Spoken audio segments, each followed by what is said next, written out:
Max Verstappen back into first place. They want to make that move, but here goes Gustavo Ariel diving to the inside. Gael Valero looking for the move over Archie Neumann. He has it. And you can just see Peter Suba pushing Florian Labigra right over. Oh, Chris Olympique does make that pass. Gael Valero doing his best on the outside, gets sideways, and no, the teammates crash. We had the number 11 going right there. 3 wide out there in the middle of the field through the mountain straight now, going 3 wide. Oh my word, that is probably one of the best shows of the entire season.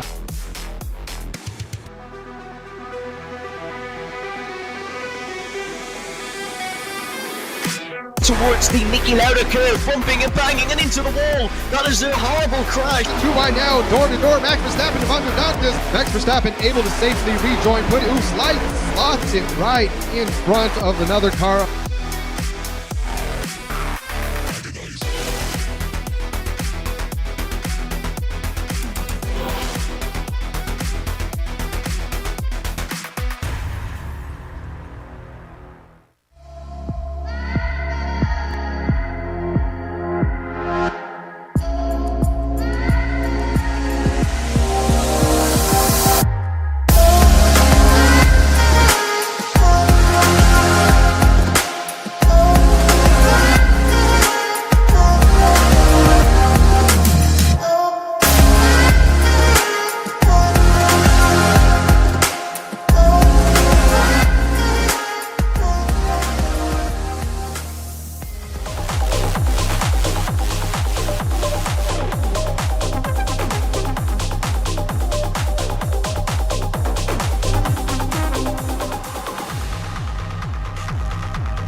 The sun is shining and we are taking it off-road today, folks.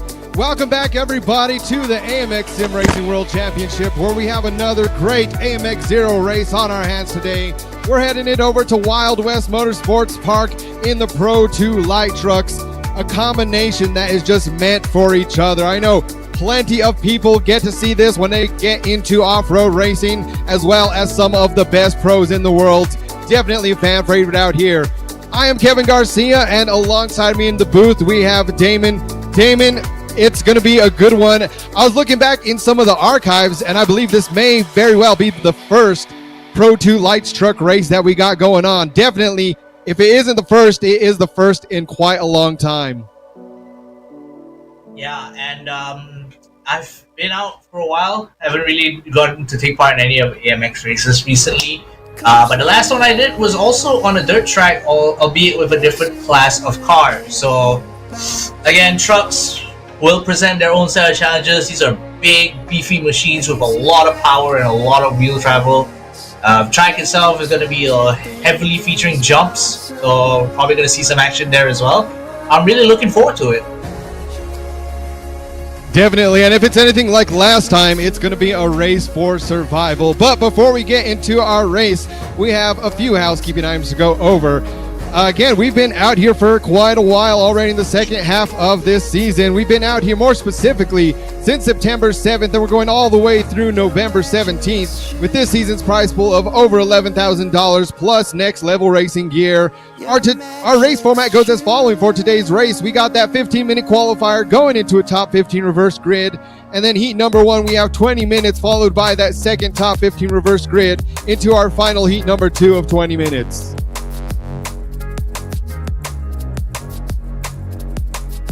For all of our drivers out there, driver cams are required, so you can get the link via our AMX Discord or over on the website. Payouts are done in balances over $100, paid out every single month, and we're here every single Saturday and Sunday this season. If you want to get in on the action, you can get signed up to race anytime over to amxrace.com.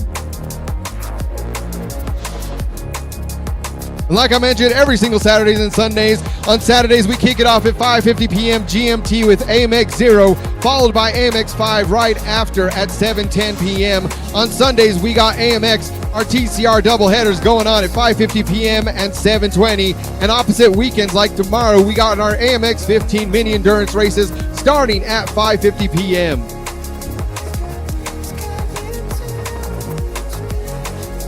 And speaking of prizes, our prize pool for AMX ZERO goes as follows. So we got going through qualifying all the way into both heats.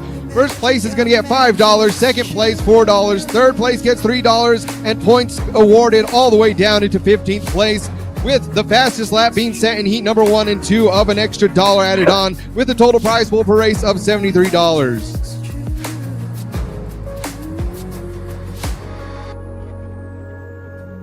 And Damon, like we mentioned, this is one of those tracks that unfortunately it is only going to be out in iRacing. Got closed down a few years back, but it still has great racing every time these drivers are out on it. Yeah, definitely. And yes, we are here at Wild West Motorsports Park, located in Nevada. Not around anymore, unfortunately, but it is a very, very interesting set it's a very interesting course, to say the least.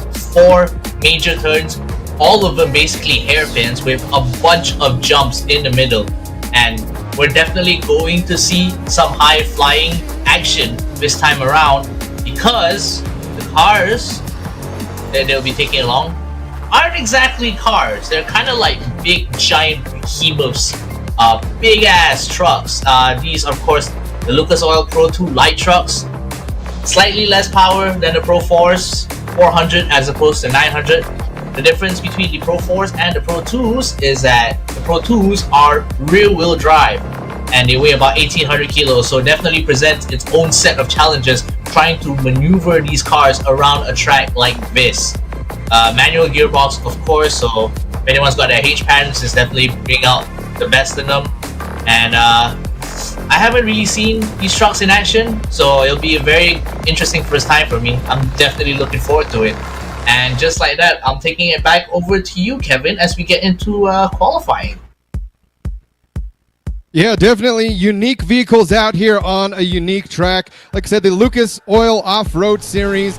I mean, of course, I'm a little bit biased. This one, just being an American, anytime I get to see a big vehicle getting thrown around with huge V8 in it, it's always going to be a great time. Especially throw some jumps in between, and you got yourself a recipe for some of the best racing, but as well some of the most chaotic racing that we're probably going to see this season. Like I mentioned, Damon, we were both here out when we were on the dirt oval. This is going to be similar in the sense of, hey, these guys are, a lot of them, road racers, with few of them really specializing in it. But see a couple of names out there. Martin Chico up at the top so far. Leo Mora, an AMX OG that we got to see quite a few seasons back, has since returned. He is one of these drivers to keep an eye on. Definitely specializes out in the off-road racing. So he'll be one, as well as here, Diego Villarreal. Oh, and as soon as we say that, seeing just how brutal this track can be if you make the slightest mistake. Yeah, and when you're so used to tarmac driving, dirt driving presents its own really unique set of challenges, especially for those of you doing this at home. Really interested to see what the key differences are between tarmac and dirt racing. First of all, the surface itself, of course, has much less grip than tarmac, so instead of taking the corners normally and keeping it steady and straight, you need to be chucking these heavy trucks around. That's the best way you're going to be able to use the massive curb weight, because if you try and take these corners normally, you'll lose a lot of grip, you'll oversteer on the entry and then understeer on the exit. So definitely a lot of these chucking around is going to be required. Yeah, absolutely. And like we said, a lot of these guys, you just have to go in with a different mentality, especially on some of these jumps. Even some of the guys that switch back and forth between rallycross and the off-road trucks. I mean, even just that, they're both used on some of the same tracks, especially out in iRacing. Some of those tracks overlap. Some of these guys I've seen do trucks on street courses as well, which in itself is an entirely different beast. But right now, we are following Leo Mora, who definitely has the most experience out here, is putting down just insane lap times already. I know it seems like he has a little bit more pace in him. Like we said, we are not even halfway through qualifying, and these guys starting to get into the 53s around here. So that's really where the pace is to be set. Martin Chico as well, the only other driver aside from Mora to be under a 54-second lap. Like we said, although there is only 4 turns, once you start throwing these jumps in there and the huge elevation changes, some of these kind of blind corners, if you're not completely committed to the corner, you are not going to be making your way to the front of the pack. Yeah, and as you mentioned, the jumps themselves present another set of really unique challenges, especially if you're not taking these jumps dead on, like you're not facing forwards when you're taking these jumps. You're going to end up facing the wrong way around, and even worse if you're taking the jump alongside somebody else. If you're too wide, if you're three wide, depending on how you land, you might end up causing a bit of a kerfuffle, shall we say. So definitely a lot of commitment is required, and when you pass these jumps, especially because some of these jumps are really close to the hairpins, you will end up being blind going into them. So being able to figure out what line you're going to take and how you're going to take it at the end of the jump is going to be paramount to really setting in the time here. And as we see, one of the drivers just getting a bit pushed out of the way there. And Diego Villarreal hitting the barrier. So, yeah, like I said, once you start getting more and more cars on this track, it definitely is not the easiest to really manage traffic. So, alongside of just being fast out here, it's definitely one of those places that you have to race smart. So, I mean, really, the introduction of having a reverse grid out here, these guys are going to want to be on qualifying as well, just to score the points. But at the same time, we might see if some of these guys really try to fix a strategy to say, okay, I know if I end up going towards the front of the pack, if I have more pace, I'm going to have to be fighting my way. And this is definitely one of those places. Aside from a couple of these corners, you really have to just stick your nose in there, and there's going to be a lot of door banging, a lot of side-by-side action. That which, I mean, we've got to see quite a bit so far. Probably not quite as much that we've wanted to see on the road side of things, but out here definitely expected. And now we're seeing some of the Brazilians as well as the Argentinians, so a lot of representation out here from South America. We got, like I said, Martin Chico, Eduardo Encinas, Santiago Barrios, quite a few people that we've got to see in previous seasons as well as this season. But like I said, out here, Bruno De Carmo, always great when you get to see people, especially Bruno, having one of those drivers to have a world-class license out there in some of the iRacing Pro Series on the road side of it. Come out here, see what you can do, sling some dirt around. Yeah, and you mentioned before, there's going to be a lot of contact, and that's also a key difference between tarmac and dirt racing, is that dirt racing is inherently a contact sport, if you really look at it from that point of view. So you're definitely going to expect a lot of door banging, a lot of action, and some of them might walk out unscathed. These trucks can take a beating, definitely, but you can't take too much of a beating because, again, this is iRacing. You take too much, you're pretty much out of the running. And seeing a lot of these guys out here. So right now, as we're on board with Santiago Barrios, you can just see just when they come from the top of the hill exactly how much of an elevation change it is. So that definitely affects how you go down, your steering, your speed, going into that tight hairpin. So only 4 corners, but 2 of those corners are extremely tight hairpins. So those are ones that, I mean, you pretty much have to do it the same way that you would do with an old Group B rally car is, hey, foot to the floor, just absolutely send it, flick that car into the corner, and almost have a bit of a rear entrance. Right here, this is one turn that we're going to see a lot of people either gain a lot of time or lose a lot of time. As that final turn, you pretty much almost have to be sideways in mid-air if you're going to be able to get the line on that. So that's one of those few times that you don't necessarily want to be exactly straight when hitting that corner. You want to be able to get it. These suspension has a lot of travel in these trucks, so they can take a beating.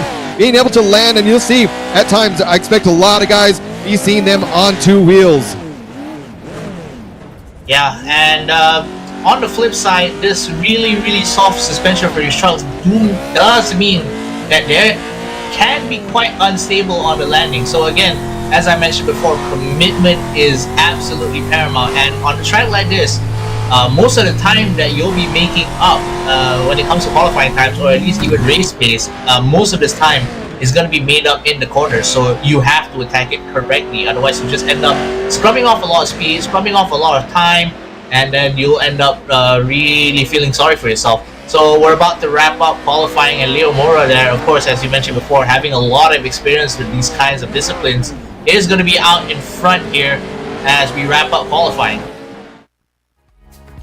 So there we go. We have one of the OGs of AMX making his comeback debut. Of course, making the debut out here in dirt racing. We heard a lot of people out there, both from some of the drivers as well as the people out in chat watching this live, saying, hey, when are you guys going to get back out on the dirt? When are you guys going to introduce some dirt racing to us? Well, we heard what you guys said, and we brought it back this season, or I should say, brought it for the first time this season, because we haven't had much dirt going on at all. But definitely, the guys came out today and are showing up, showing what they can do. A few of them, definitely, like we said, Martin Chico, Leo Mora are going to be the ones to watch. But like we mentioned, everyone out here on the grid today going to be making it to that reverse grid, so they're going to have to battle their way through. It's going to be a race of patience, as there we see your BenQ session winner from qualifying, Leo Mora, with a 53.733 up in the top. Martin Chico in second place, only about 1,300 behind. And we got Hero Encinas in third, Santiago Barrios fourth, Gerard Sardeni fifth, Gaston Culavi in sixth, Ruben Llorente Jr. in seventh, Evandro Dantas eighth, Bruno De Carmo ninth, Dino Filippo in 10th, Felipe Spetronev in 11th, and rounding it out in 12th place, we got Diego Villarreal. Yeah, times are really close, so definitely going to be looking forward to seeing how they get on here. It is going to be a standing start, so probably going to see a lot of action happening here at turn 1. It's going to be one for the ages, I would say. Yeah, we always expect there to be a bit of chaos going into turn 1, but when you're out here on the off-road, you know it's going to be absolute chaos, especially, like I said, that reverse grid. We got the slower guys up front, the quicker guys in the back having to battle their way out. So it's going to be, again, elbows out since the very beginning, as now we enter.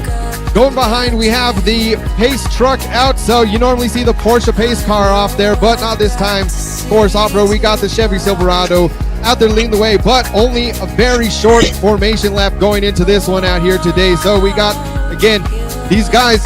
Who is going to get the jump? Number 8 of Diego Villarreal in a great place to start. But folks, just like that, the pace truck is coming off, and these guys are getting ready to go flat out as we make our way. Heat number 1 out here into turn number 1. We got the number 13 of Dino Filippo. An amazing job as the number 8 goes wide. So Villarreal just went too wide. Oh, he takes out the number 52 of Felipe Spetronev. So just like that, folks, the chaos has already ensued.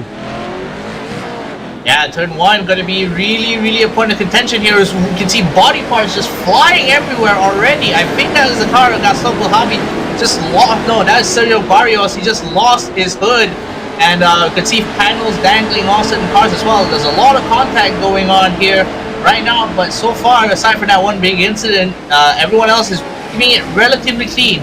However, coming into the next few corners, we have to see how they'll be able to take it, because if you're on the outside when this happens, you really don't have the best line going through it. So making speed up on the exit is going to be paramount, but if someone's in your line already, then that brings up another set of problems. As you can see, that taking the jump 3 wide, and Leo Mora doesn't quite stick the landing, but still holds on to the lead for now. Oh, he just gets punted off by the car of, I believe that was Martin Chico, and now he's been brought back down to P8. So just like that, I mean, still a beautiful save, as you can see. Oh, 4 wide going into the turn right there. The hairpin taking out the majority of the drivers. Now they're just trying to sort it out, trying to get back on track. But as you can see, a truck getting rolled over right there. That looks like that's going to be the number 32 of Evandro Dantas on his roof. So, yeah, like we said, it's definitely absolute chaos out here. But heat number 1, heat number 2, we got 17 laps. So if some of these guys, maybe not having the best of race so far out here, they're going to be able to come back out. It's like you said, Leo Moro, Bruno De Carmo, Gerard Sardeni, sorry about that. But there we can see the incident from early on as well. Spetronev, again, just these jumps in here, bringing in a whole new element to racing that a lot of these drivers might not be super comfortable with, or just have that much experience. So like I said, just like that, though, we have the battle going on for first place. Ruben Llorente, Dino Filippo, and Gaston Culavi. Yeah, Ruben Llorente and Dino Filippo trading positions quite a lot here, and Gaston Culavi not that far behind as well. It's going to be a big battle of contention. You want to get as much speed as you can, so you take the outside to get a better exit, but because of that, the line on the inside is tighter, and that's Encinas there, stuck in the fence posts here, having to turn his car all the way back around. Meanwhile, cutting back to the battle up in front here, Dino Filippo is really putting on the pressure on Ruben here, trying to keep his position in check. Look at these cars topping out third gear, 130, 140 Ks, going into the first hairpin again. Here comes the slide. See which lines they take. Dino Filippo kind of takes these quite wide to get a fast exit, but he does lose quite a bit of time on the line here. Why? Martin Chico here, sneaking up on Gaston Kohavi, takes the pass away from him and coming into turn 2 where they're all just drifting around. Dino Filippo actually understood quite a bit, but Martin Chico might have overcooked it slightly, and Gaston Kohavi is still behind him, but this is really shaving up to P1 for the record books here. Yeah, like we see Martin Chico doing great, so he has pace out here definitely to be able to get the win out here in heat number 1. But again, like we've seen from some of the other drivers, Leo Moro was out there, had a blazing pace. He knows exactly what can happen out in these races, and unfortunately ended up in an incident. So again, out here, there is a lot of skill involved in these races, but at the same time, there's a lot of luck. You have to really rely on the drivers behind you to try to not absolutely send it into the side of you and just kind of punch you out of the line, punch you into the fence. So as you see right here, these drivers so far now up in the front of the pack, trying to be a little bit careful. There have been a few incidents that they've got right on the edge. And again, once you spin out, I mean, it's really anyone's game to be able to come in on the side, kind of hit you in that right rear quarter panel, and either you get spun out or just completely taken out, like we've seen that 4 wide pile up going into the hairpin earlier. But right now, still, lap number 5 of 17, Ruben Llorente now starting to pull away slightly, a 1.2 second gap up front. We can see here a quick replay of what happened there in lap number 2, just absolutely sent to the inside.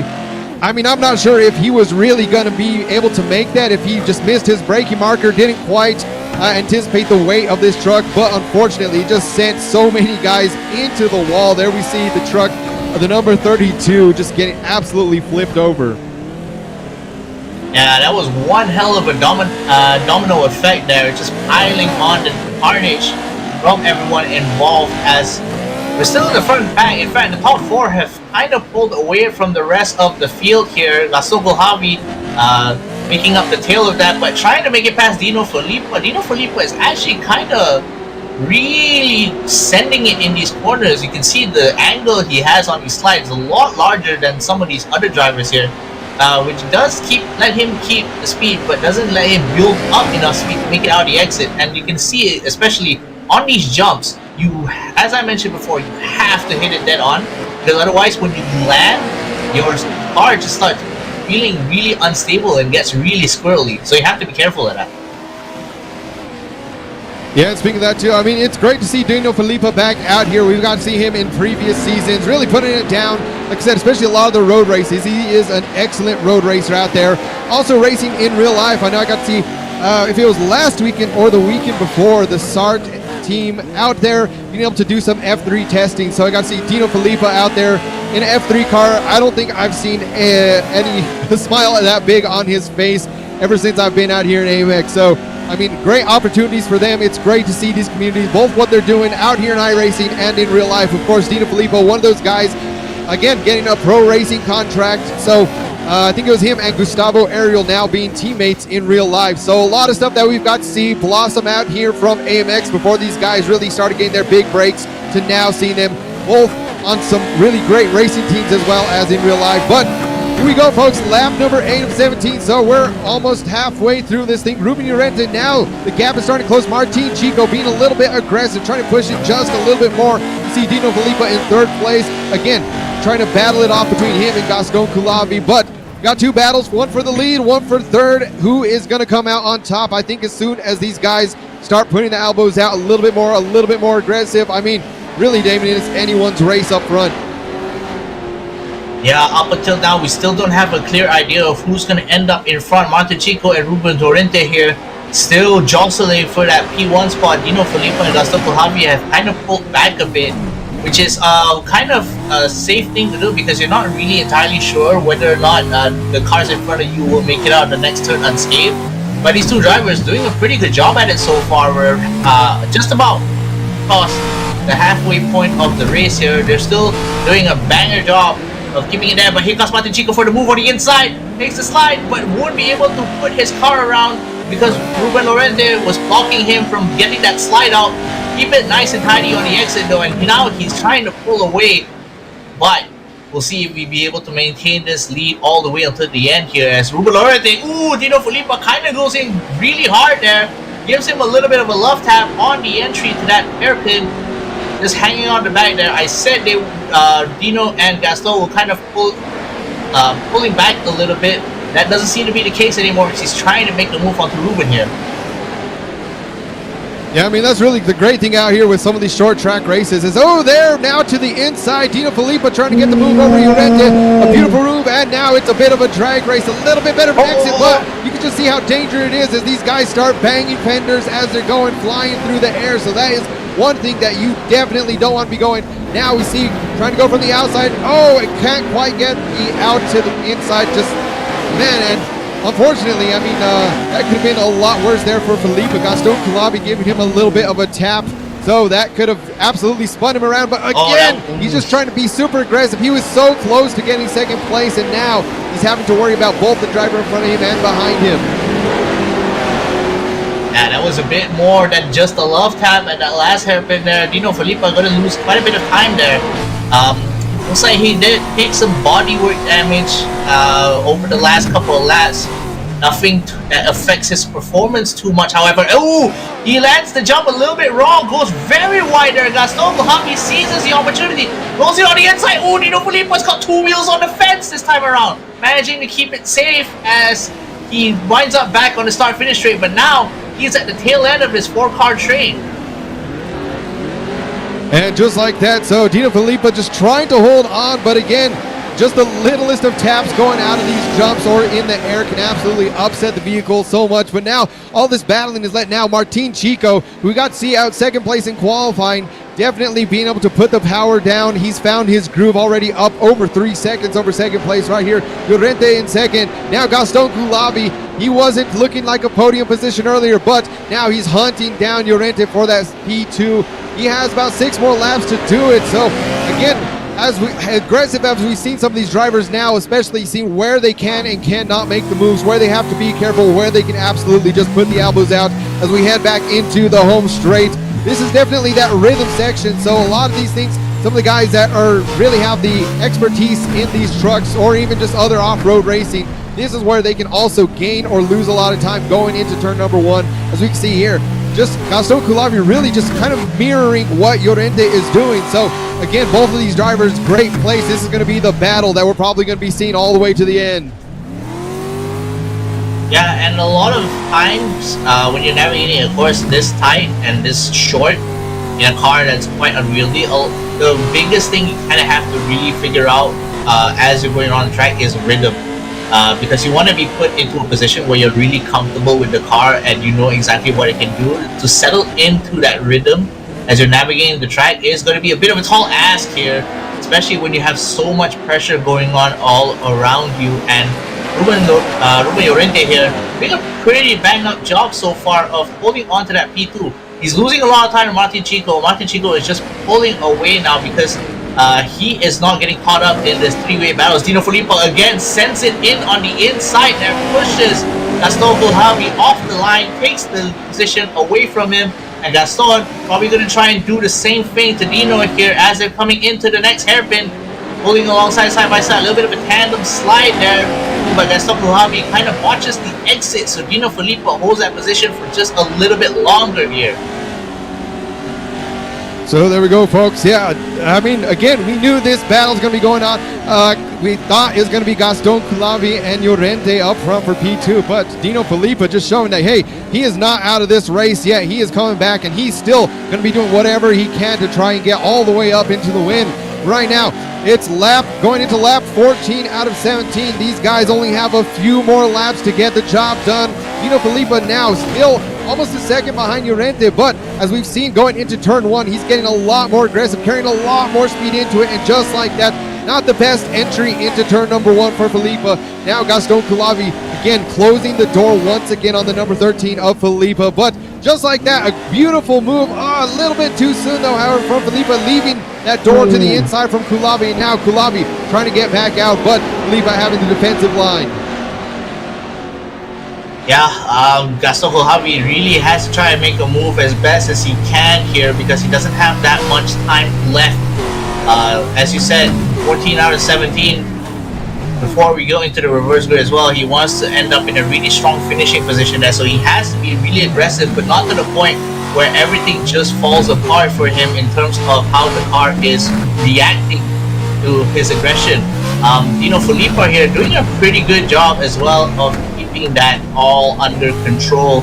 He is a second down on Ruben Llorente here, but as you see on your screen right now, a second gap does not equal a large gap here. And they're looking at Gaston Kulab. You can see him using a Formula style wheel or a GT style wheel out there in the car. So a little bit different, might be a little bit more awkward for some of these hairpins where you really just have to be out there just chucking it into the corner. So again, a lot different from how you take a hairpin on a road course, but seems to not really be affecting him too much. As like I said, he's still been putting on a great battle this entire time. Now still a P4. Going back to what happened earlier when we had that big crash going on, now we have a lot of these guys at least one lap down. I mean, I was expecting some of them to just kind of hang it out of the pits. That's what we've seen now from Bruno De Carmo, Bandro Dantas. Looks like Dantas might be completely out of this race. Bruno De Carmo is still out there in the pits, but like I said, this one with the reverse grid going back out into heat number 2. I know these guys are going to say, all right, I just have to get ahead as early on as I can. Leo Muro made his way all the way back up into 8th place. So that's where he holds on. Once that checker flag flies, he will be going into a roughly 5th place after the reverse grid. But right now, still back to what's going on up front. Martin Chico already a 5-second gap between himself and Llorente. So again, as long as Chico is able to keep this one clean, he may be walking out of here a winner out for heat number 1. Yeah, and as a matter of fact, that car that he's in, truck that he's in front of is the car of Herat Sardeni. So he's kind of already put some distance between him and Ruben here. Look at how much air time that truck is getting onto the start-finish straight for the first hairpin. Absolutely graceful landing there as well from Martin Chico. He has this truck under lock and key. Perfect control, perfect handling of it, and just really all-around great racing. Absolutely. So with the white flag out and now Martin Chico so much in the lead, it's definitely looking like this is his one to win out here. But we'll have to see again if he's able to put it all the way from the back of the pack, make his way through the entire grid, make his way through the chaos to take home a second win in heat number 2. Again, he was out there 2nd place in qualifying, just behind Leo Mora. Leo Mora is going to have a lot better starting position in this race than he did out there. But here we go, folks, as the checker flag comes across. Martin Chico throwing in the 180 across the jump. Beautiful move. Like I said, a lot of these guys trying to be looking like a bit of a stunt driver out here, and the celebrations continue. Dino Filippo taking home 2nd place, Llorente in 3rd, and Kulavi in 4th place. As well as we see some of the back markers now making their way across the checkered flag. There, Santiago Barrios just absolutely losing his entire front end. So almost all of the body work off the front end just completely gone. But like I said, that is the beauty of short track racing. You don't really need it all that much out here. We're not hitting high enough speeds for that to be the biggest thing. As Diego Villarreal now crab walking across the finish line, trying to just make it look like a lot of suspension damage there. But we'll have to see. It's P7 still not a bad place to be out for considering all the chaos that happened. Yeah, absolutely. And Felipe Petrunev actually made it all the way back up to P5 as well, which is good for him. And Diego Villarreal, just look at his car. Chassis all bent, wheels facing the wrong way. Looked like he was about to cross the finish line sideways, but he did end up finishing. So that's still going to be a pretty strong finish for him as well. And as you mentioned before, we will be going through reverse grid order here, but here we have to see the results right now. For Heat 1, Martin Chico takes it quite easily with Dino Filippo. Last ditch drive. Second win from him to make it up to 2nd, with Ruben Llorente in P3, Gaston Kohabi in 4th, Felipe Petrunev in 5th, Santiago Barrios in 6th, Diego Villarreal in 7th, Leo Mora holding on to that P8 position, Hero Encinas in P9, Herat Sardeni in P10, Evandro Dantas and Bruno De Carmo rounding up the final 2 spots. So Bruno will be starting in front this time around. Yeah, that was pretty intense for race 1. So I'm kind of hoping to see if race 2 will be a little bit more controlled, is the word, I guess. I'm gonna go out on a limb and I'm gonna just say that's wishful thinking, but definitely I'm not gonna expect it.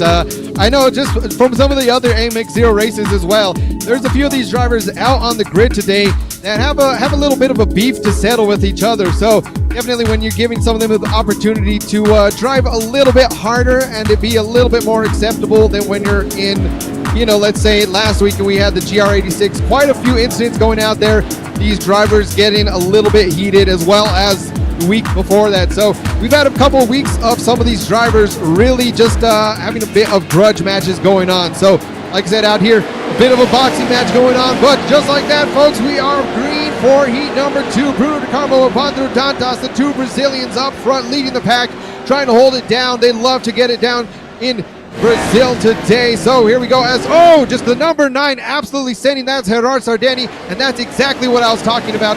Some of these grudge matches going on. He did not even look like he was trying to hit the brakes going into turn number 1.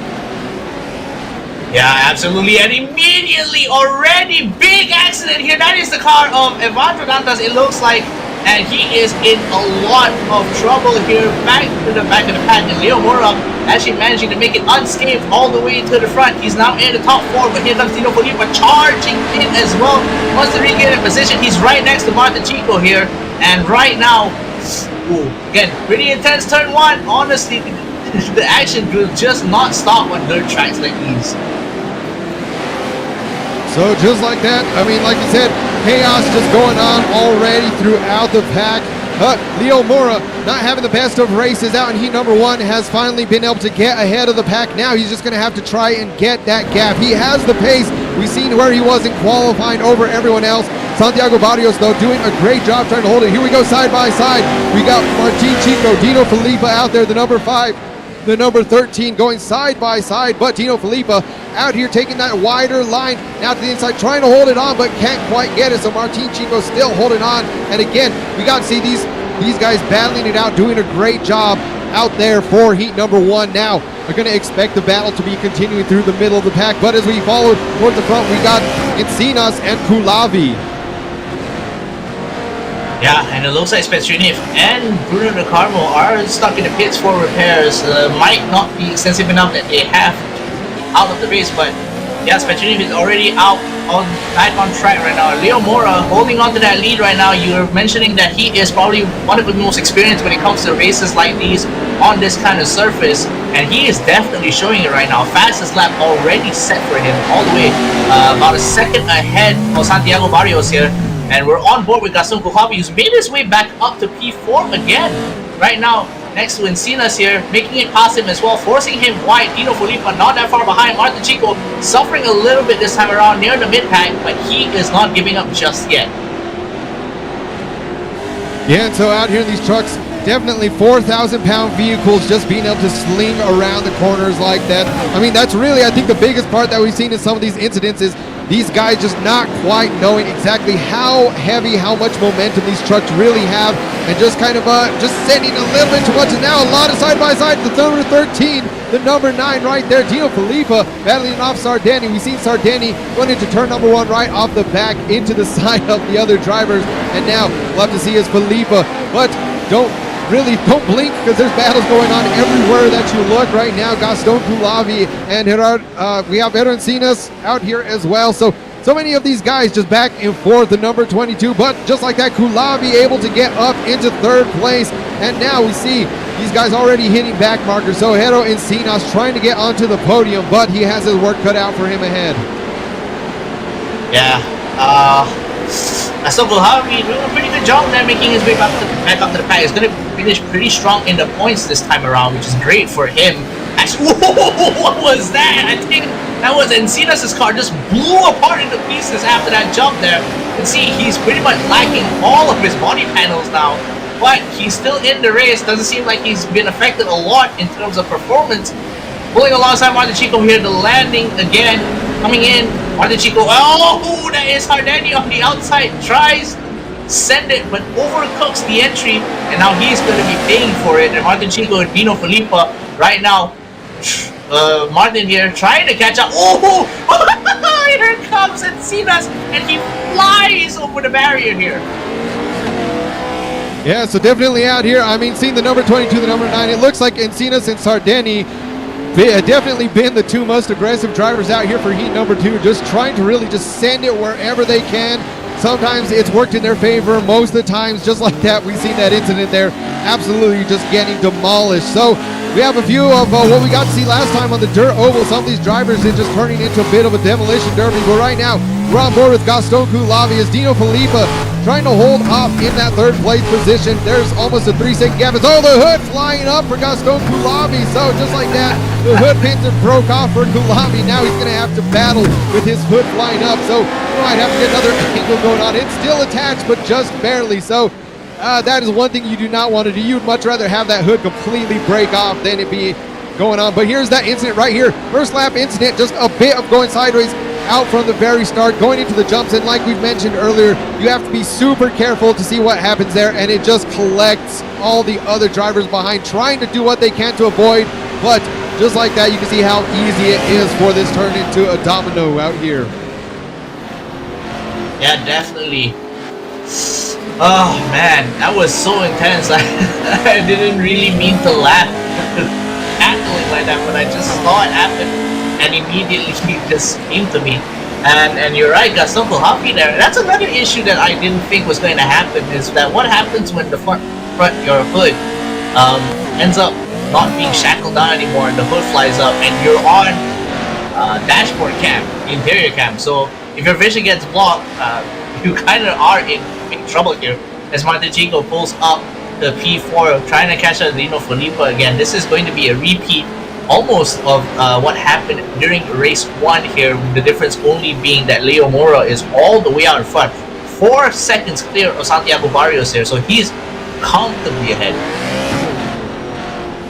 Yeah, absolutely. And like I said, right now, Leo Mora over 4 seconds ahead. We got Santiago Barrios as well, about 2 seconds ahead. So again, we got the lone Canadian out there out in first place. Lap number 8 of 17. So like we said, right now we are almost halfway going through. And here we can see the incident happened earlier with Encinas. So just carried in a lot of speed into that jump. And unfortunately, whenever he landed, just sent that rear end around, spinning, going right into the wall, taking out the number 10 behind him of Bruno De Carmo. So I mean, it's unfortunate to see that. That could have been a lot worse. But then we see the number 69 right behind him, just absolutely going right into the rear. And so Llorente getting caught up in that one too. Absolutely. I try not to laugh because I don't really want to seem like I guess the term is unprofessional, but that was one of the incidents of all time there. And absolutely, right now Leo Mora probably completely oblivious to whatever is happening behind him right now. 5.5 seconds clear of everyone else. Just look at the way we're on board with him right now. Look at the way he navigates these hairpins out. Just one very, very smooth motion, sliding in, bringing it all the way back out. Nice and tidy as well. Absolutely beautiful driving from him.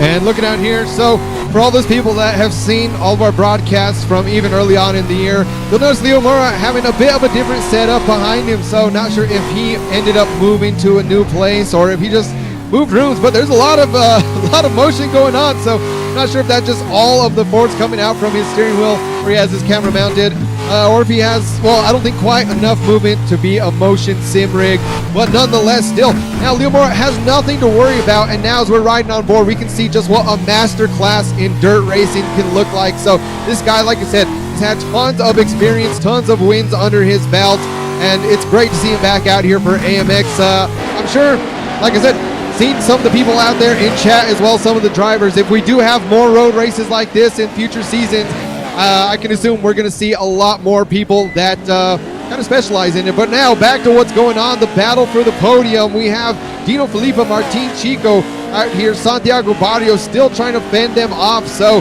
as although Leo Mora kind of taking off, we now have a battle going on for second place. Yeah, absolutely. With about 7 laps remaining in this heat, there's plenty of time for the time being for them to really figure out how they want to mount a plan of attack for these drivers here. Martin Chico there, you can see he's kind of being quite heavy-handed on the entries to these corners because he's trying to maintain as much speed as he can going into them. You can see right now he's closing the gap substantially, but on the exit is a little bit of where he is falling short. You can see Dino Filippo and Santiago Barrios just pulling away on the exits of these turns.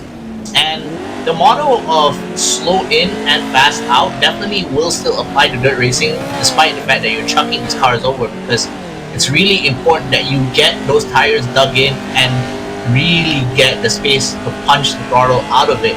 As I mentioned before during the car info, these trucks are rear-wheel drive, so definitely want to be making sure you have that rear traction, really pull out. Oh, and I think Santiago Barrios didn't land that jump as well as he would have liked, which gives Dino Filippo an opportunity to pull alongside him as we're entering the start-finish straight here. Santiago Barrios still just a hair ahead, but Dino Filippo will have the inside line. They're clashing after the jump, rubbing against each other. Dino Filippo has the inside line. Martin Chico's not that far behind, and just like that, Santiago Barrios now has to fend off Martin Chico, doing a pretty good job of it so far. But Dino Filippo is going to be pulling away as they're coming into the next hairpin here. Here comes Barrios on the send, puts wheels onto the barrier here. That might slow him down a little bit, but he also forces Dino Filippo off, which means Martin Chico is just here waiting for the action to unfold in its entirety before he makes his move.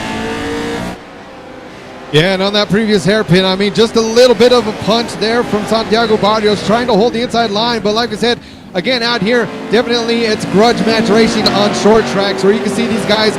Dino Filippo tends to be a very clean driver, but I'm not sure if push comes to shove and Santiago Barrios is trying to just force the issue, we might see Dino Filippo just kind of start pushing back. Like I said, really big elbows out here, and now trying to take the inside line, not quite having enough, but here we go now, side by side, number 13, Dino Filippo getting in front, so a great move there. We got to see Barrios going just a little bit wider, not quite carrying the speed that he wanted to, and here again now, Dino Filippo taking the defensive line, unfortunately going out a bit wide, and now Martin Chico caught right back up to them, so again, the position swapping back and forth between Barrios and Filippo.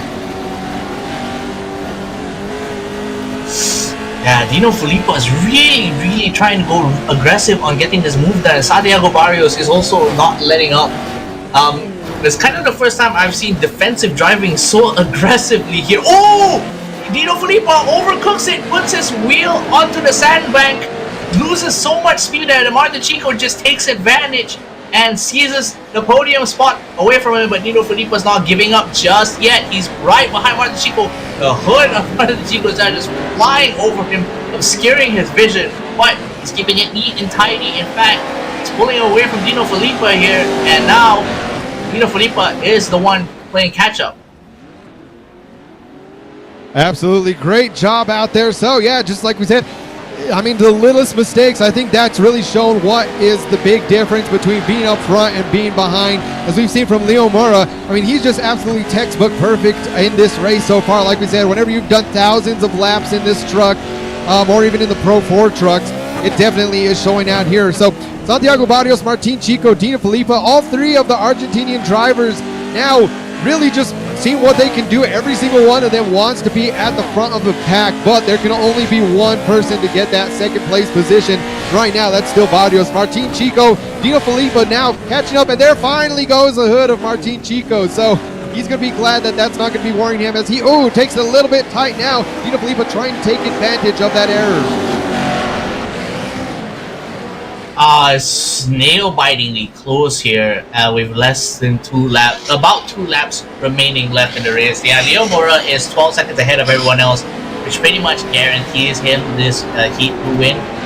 Well deserved from him as well. He drove exceptionally well, making up for that heat 1 kerfuffle that befell him in the beginning of the race here. But yeah, as you mentioned before, this is the most important battle for these drivers here. Dino Filippo really going sideways on the entry to that jump there.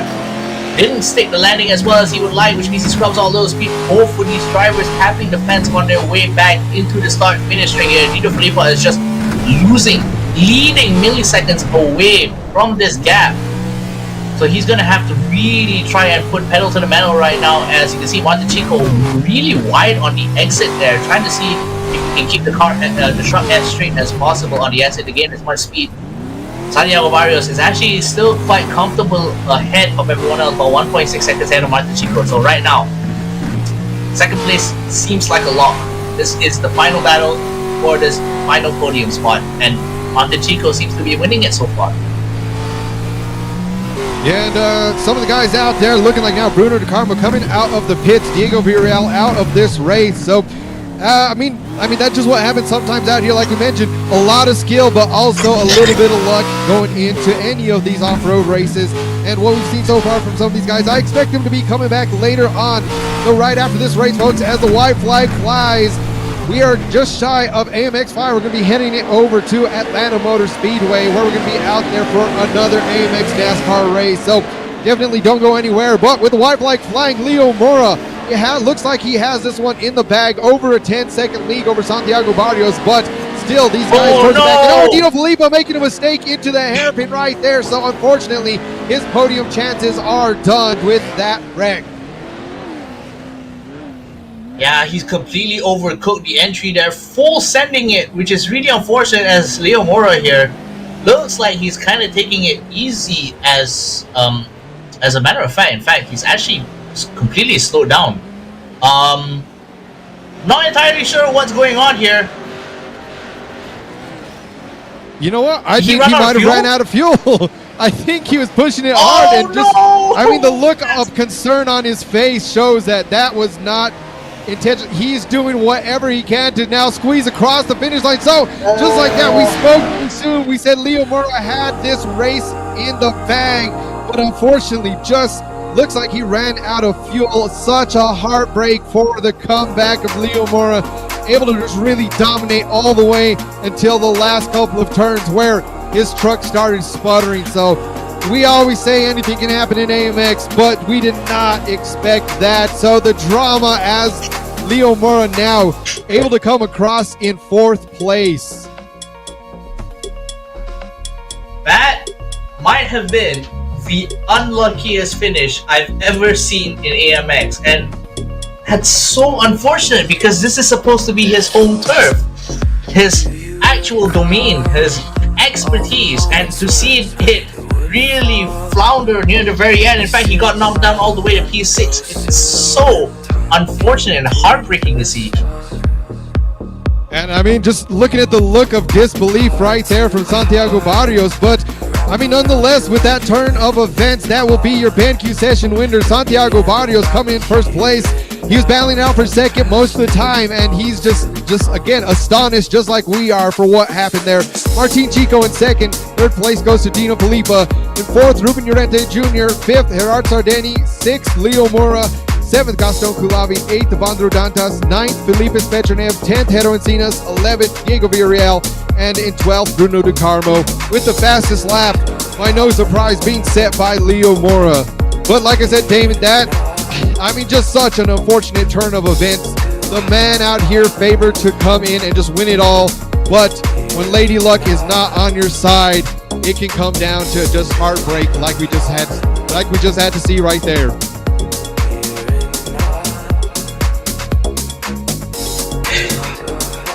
You can see I've already got my head in my hands. I feel so bad, but that is the way the breaks are, and really unfortunate for Leo Mora. I'm not entirely sure how he was the only one that actually managed to run out of fuel there. Maybe he just decided that he didn't want to put as much fuel in his car for less weight. It's the only reasoning that I can really think of. But yeah, unfortunate for him, he's going to have to be knocked down all the way to P6 there. But congratulations to the 3 Argentinians who made it all the way back to the front of the track. In fact, all 3 of them got podium spots. So great driving from them.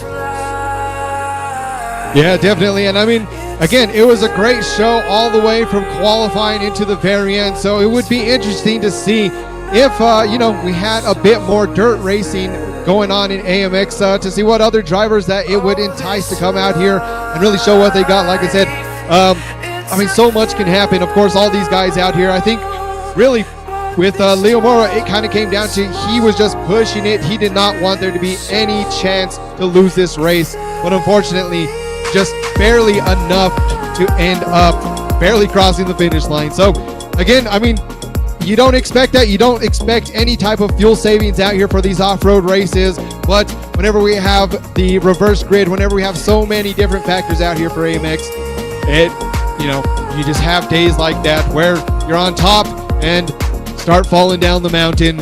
But like I said, everyone, make sure we don't go anywhere, because very soon we're going to be AMX 5 lining it up at the Atlanta Motor Speedway, where we're going to have, again, hopefully some great racing. We got to see some oval racing.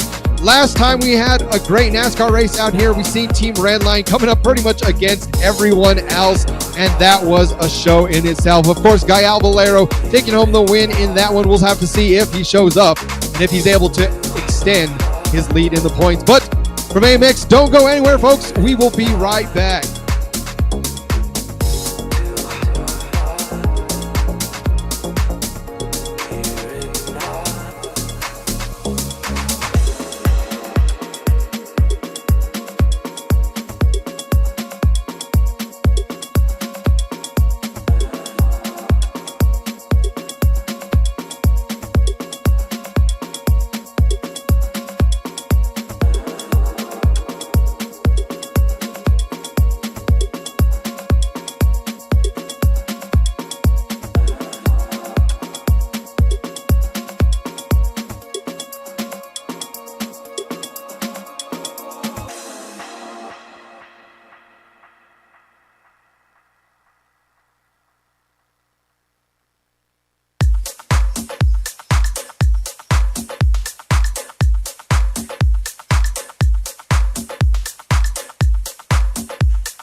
Max Verstappen back into first place. They want to make that move, but here goes Gustavo Ariel diving to the inside. Gael Valero looking for the move over Archie Neumann. He has it. And you can just see Peter Zuba pushing Florian Labigra right over. Oh, Chris Lallum, he does make that pass. Gael Valero doing his best on the outside, gets sideways, and no, the teammates crash. We had the number 11 going right there. 3 wide out there in the middle of the field, through the mountain straight now, going 3 wide. Oh my word, that is probably one of the best shows of the entire season.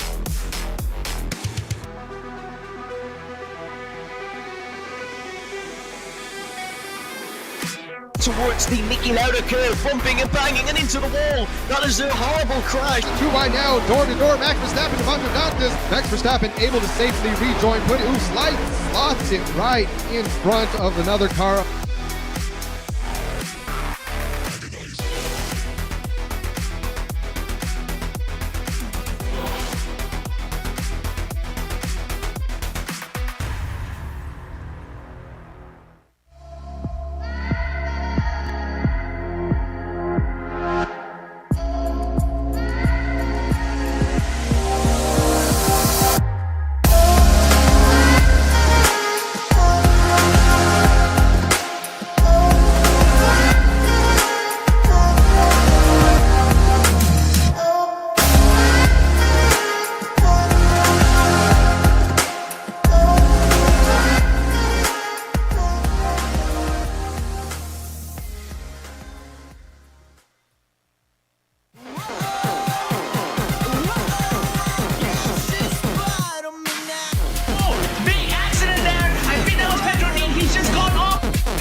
Carousel immediately, he gets punted off. That was Saavedra.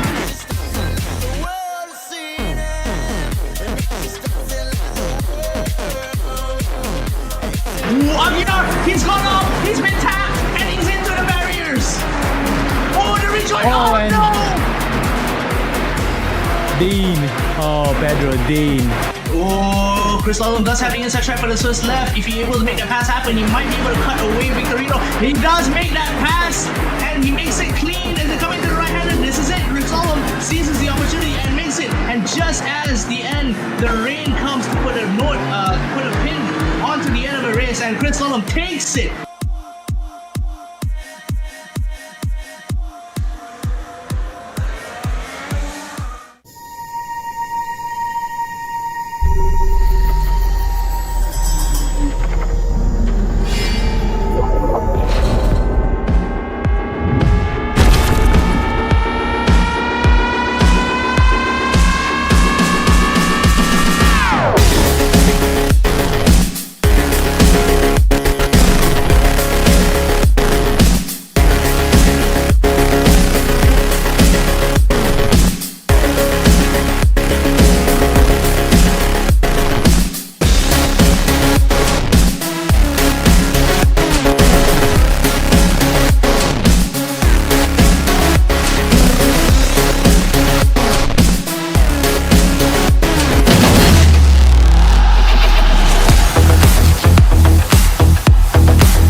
Miranda Peter Zuba into the wall.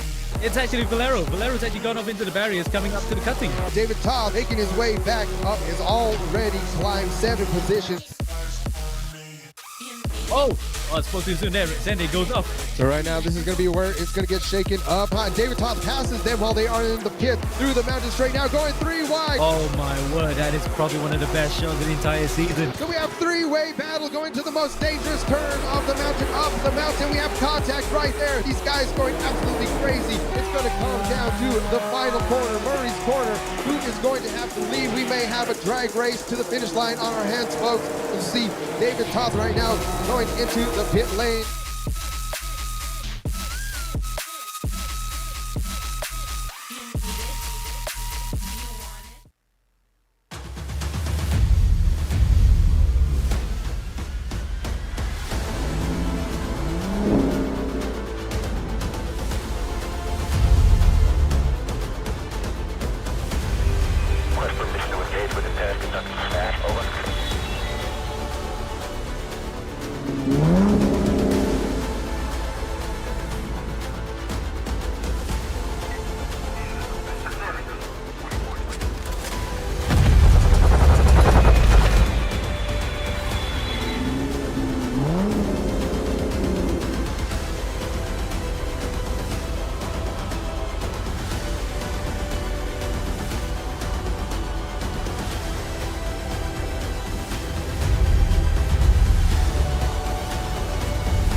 We go racing for heat number 1 here in Austria.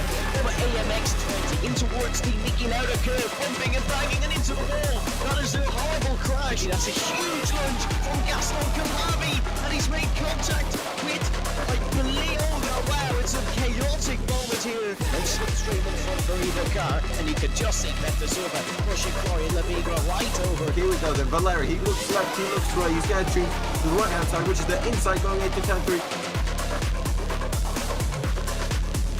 Here it is. This is the crucial moment in this race.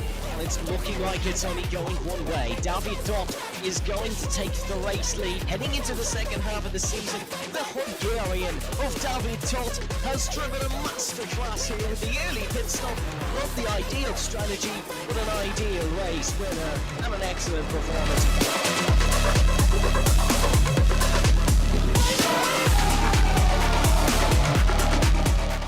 To save our home, we must travel through the gateway to find new energy.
Another full day in the USA. We're taking it over to Hampton, Georgia, where we are at the Atlanta Motor Speedway for another AMX NASCAR race. Welcome back, everybody, to the AMX Sim Racing World Championship, where today things heated up. Earlier, we got to see some of these guys out on the dirt in the Pro 2 lights, and now we're switching it up over to the oval, where we'll have to see if Gael Valero is able to come home with another win to further his lead in the championship.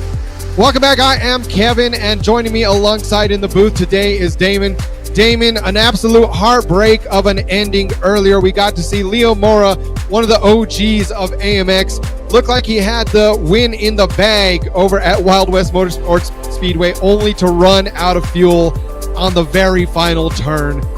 I mean, yeah, like we said, it was just heartbreaking. Everyone had the same shock. What are you hoping we get to see out here for the second race of the day?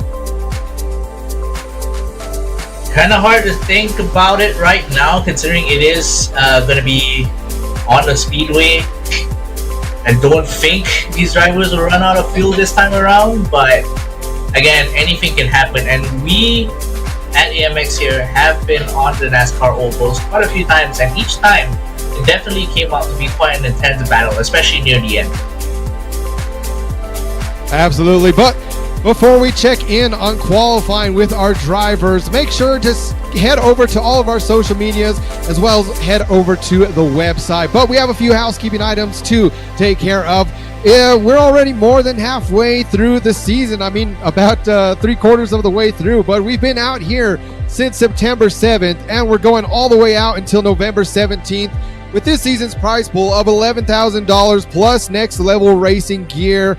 Our race qualifying will go as, our race format will go as follows. Starting in qualifying, we have a 20-minute qualifier, followed by a top 15 reverse grid going into heat number 1 of 35 minutes. Then we have that second top 15 reverse grid going into heat number 2 of 25 minutes. So heat number 1 is going to be a little bit longer. These guys have a mandatory pit stop they have to take. It's going to be a little bit chaotic for an AMX 5 oval race. We already had a preview of it when we were racing the Indy cars out at Daytona, so these drivers already know what to expect.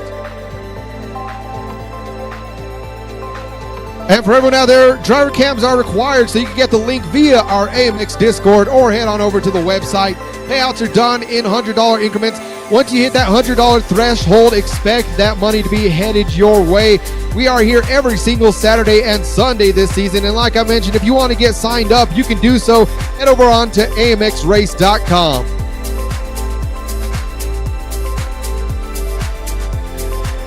Every single Saturday and Sunday this season, where we kick it off on Saturdays with AMX ZERO at 5:50 p.m., followed by AMX 5 at 7:10. On the opposite weekends, we got AMX 10 going on, our TCR doubleheaders starting at 5:50 p.m. with that second race right after 7:20 p.m. And on days like tomorrow, we got our AMX 15 endurance races going on at 5:50 p.m. So make sure to tune in for that one tomorrow. The championship is getting really heated, really close for that one.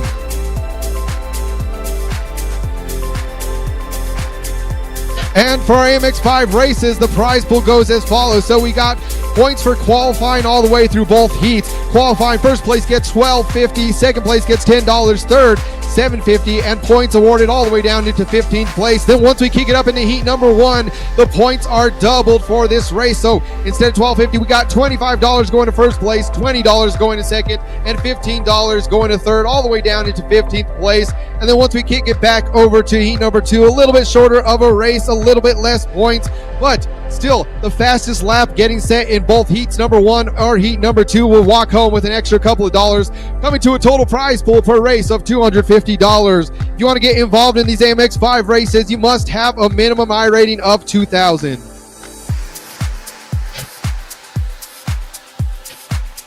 And so far, here's what it's looking like for our top 10 of the AMX 5 Championship. We got, starting in 10th place, Victor Miranda. Up into 9th, Toby Soriano. 8th place, Simon Demori. 7th, Avandro Dantas. In 6th place, we got Jackson SNJ. Fifth place, Ralph Benitez. In fourth, we got Juan Blanat. And your top three, starting in third place, we got Bruno De Carmo with 89.75 points. Up in second place, Pedro Dean with 168.5. And the man all season long in the lead, Gael Valero with a blistering 238.5 points. So he is in a very comfortable lead, but there are still a few weeks left in the season for AMX5. So Damon, I mean, we've been out here in previous seasons. I think it's been a couple seasons out here whenever I was out. Kind of came into the NASCAR before I came into the booth, but Atlanta is going to be one of those places that, again, not quite the longest track, but still plenty of room for action. Yeah, you're definitely right on that front, Kevin, and I think I've definitely seen you race here a couple of times as well. But yes, here we are today in Atlanta, Georgia, here at Atlanta Motor Speedway. Opened all the way back in 1960, so it is about 64 years old this year. 2.478 kilometers, almost 2.5. And this is not a complete oval in the sense where it's just two turns on each side of a long straight. There is a big kink near the start-finish straight here, which could prove to be a certain hindrance to some of these drivers here, as well as the fact that they will be taking along some pretty interesting machinery. And of course, by interesting machinery, I am referring to the NASCAR NextGen Series Cup cars. And these are absolutely beautiful stock cars here. 670 horsepower going all the way to the rear wheels. Got a bit of heft to them, about 1,500 kilos is the curb weight for some of these cars. And that is not including the fuel that they will be carrying. Sequential gearbox, of course, these cars will probably be doing about 180 to 190 miles an hour here on the speedway. So definitely looking forward to that. And I've definitely got a favorite among these classic cars, but I won't tell you what it is just yet. We'll have to see what it is when these cars go on track for qualifying. And as a matter of fact, I'll take it back over to you, Kevin, because we are currently undergoing qualifying right now, aren't we? Yeah, and just a quick reminder, so there are a couple different versions of this track out there. Of course, out in iRacing, they still have the legacy track. So a few years ago, Atlanta Motor Speedway was redone. Biggest thing, repaving, increasing the banking from about 24 degrees up to 28 degrees. So now again, back, I believe 2021 when they had the changeover. So definitely, there's a lot of people out here that they prefer the older track, kind of how that flows, versus some of the guys out here seen it akin to some of the people relay it more of, hey, it's a little bit more of a super speedway, although it's only about 1.5 miles out here. But like you mentioned, Damon, a little bit different of a track, not quite the exact same typical tri-oval that we see in so many places such as Daytona. It has a little bit more of a flat spot when you look at the track map, kind of right onto the home stretch. So one thing that leads to is a lot of guys now coming into the banking, similar to how you would out at Charlotte. So we can definitely expect to see a lot of guys as they come across the home straight really try to take advantage of where that banking dips down, try to maybe force someone up the wall. But right now, we're almost halfway through qualifying, about 9.5 minutes in so far. We got Encinas now sitting in that top spot. Yeah, so we've got about 8 drivers on the grid this time around. Gael Valero is, of course, here trying to extend his lead as much as possible. He's pretty comfortable up in front right now, but it always helps to just get those few extra points as well, and he is definitely looking forward to being able to extend that gap. And yes, as you mentioned before, a track like this, especially near the flat point, close to the start-finish straight, you definitely want to make sure you keep the car as straight as possible. Don't waste any unnecessary speed by trying to turn into the corner. And yeah, you can see right now that the banking, actually the part where the track banks, is actually quite narrow. So if we end up with 2 cars going high and low each side by side, we might end up with a little bit more close encounters than these drivers would like. Definitely, and got a couple out there. Like I said, last time we were out here for an AMX NASCAR race, we got to see Gael Valero taking home a win. And that race, it seemed like it was pretty much all of Team Redline versus everyone else from AMX. That was definitely a great show. Got to see Max Verstappen out for that race as well. So, I mean, hey, even on the oval, that man is still pretty quick. So, it'd be great to see those guys back out here. I know there's a lot of stuff going on this weekend, especially with the Brazil Grand Prix out there. There's a lot of drivers that probably missing that. Not quite as many Brazilian drivers that we've seen this weekend as probably we would like to go see during AMX. But nonetheless, we still got a few out here, as well as some of the Argentinian drivers. Toby Soriano now still on board. Right now is sitting in that third place position. So one thing that we're going to kind of expect to see out here, a lot of the guys, very, very close times. I mean, still roughly less than a tenth of a second gap between nearly almost all of our drivers. So Diego Villarreal is the only one now in the pit lane who has yet to come back out and try to close that gap as well. So Evandro Dantas now shooting up into the top spot. Yeah, definitely. And you can just see how close the gap is between some of these drivers. We have Gal Valero as well as Hillbilly Hank here, both posting the exact same times. So definitely the level of competition here is at an elevated level this time around. And just see how close these guys are. And as well, on the track later on during the race, drafting will still play an important part, despite the fact that you still have that little bit of a kink there near the start-finish straight. But yeah, another thing I need to point out, of course, is that the first heat is going to be a little longer with a mandatory pit stop included in between. So pit strategy, of course, will also matter to some of these drivers here. So it's definitely up to them to see how well they manage their resources. Yeah, that's really going to come into play. Make it a little bit awkward for some of these guys that are used to a lot of oval races. I mean, most of the times out there, whenever you are having the pit lane open under green flag, it's a lot about just, okay, tire savings and fuel management over the long run. But with how short these races are, it's not really going to be that big of an issue. The other thing that they're going to have to keep in mind is that there are no yellow flags coming out today. So if some of these drivers get a little bit too aggressive, end up going into the wall, unfortunately, they're going to just have to get around the rest of the traffic and try to get back into this thing. So with a bit of a smaller grid out here today, definitely the draft is going to be coming into play. Some of these guys, you know, not having to worry too much about the tire savings, maybe a little bit more in heat number 1 than heat number 2, it just being that much longer, about 35 minutes out here. I think I've seen roughly 72 laps for heat number 1. So it might be enough that, again, they're going to have to go into the pits at some time for fuel and tires. But how much fuel and when are they going to set their tires is what it's going to come down to. Yeah, definitely. And there's also another factor of why the draft is so important on an oval like this, because if you're in the draft, you end up putting a lot less strain on your tires as well as fuel, because you don't end up using as much fuel to get up to speed. So yeah, if at any point in time these drivers end up falling away from the train, they are definitely going to be suffering in more ways than one. You can see the car here of Ruben Llorente here pulling alongside, unable to really get the time that he wanted, which is still very, very close. It's just so difficult to find those hundredths of a second in order to boost your finishing position here in the qualifying stage. About 5.5 minutes remaining. Definitely going to have to put on a real good drive here as we are on board with Hillbilly Hank here. I actually really like this guy's name.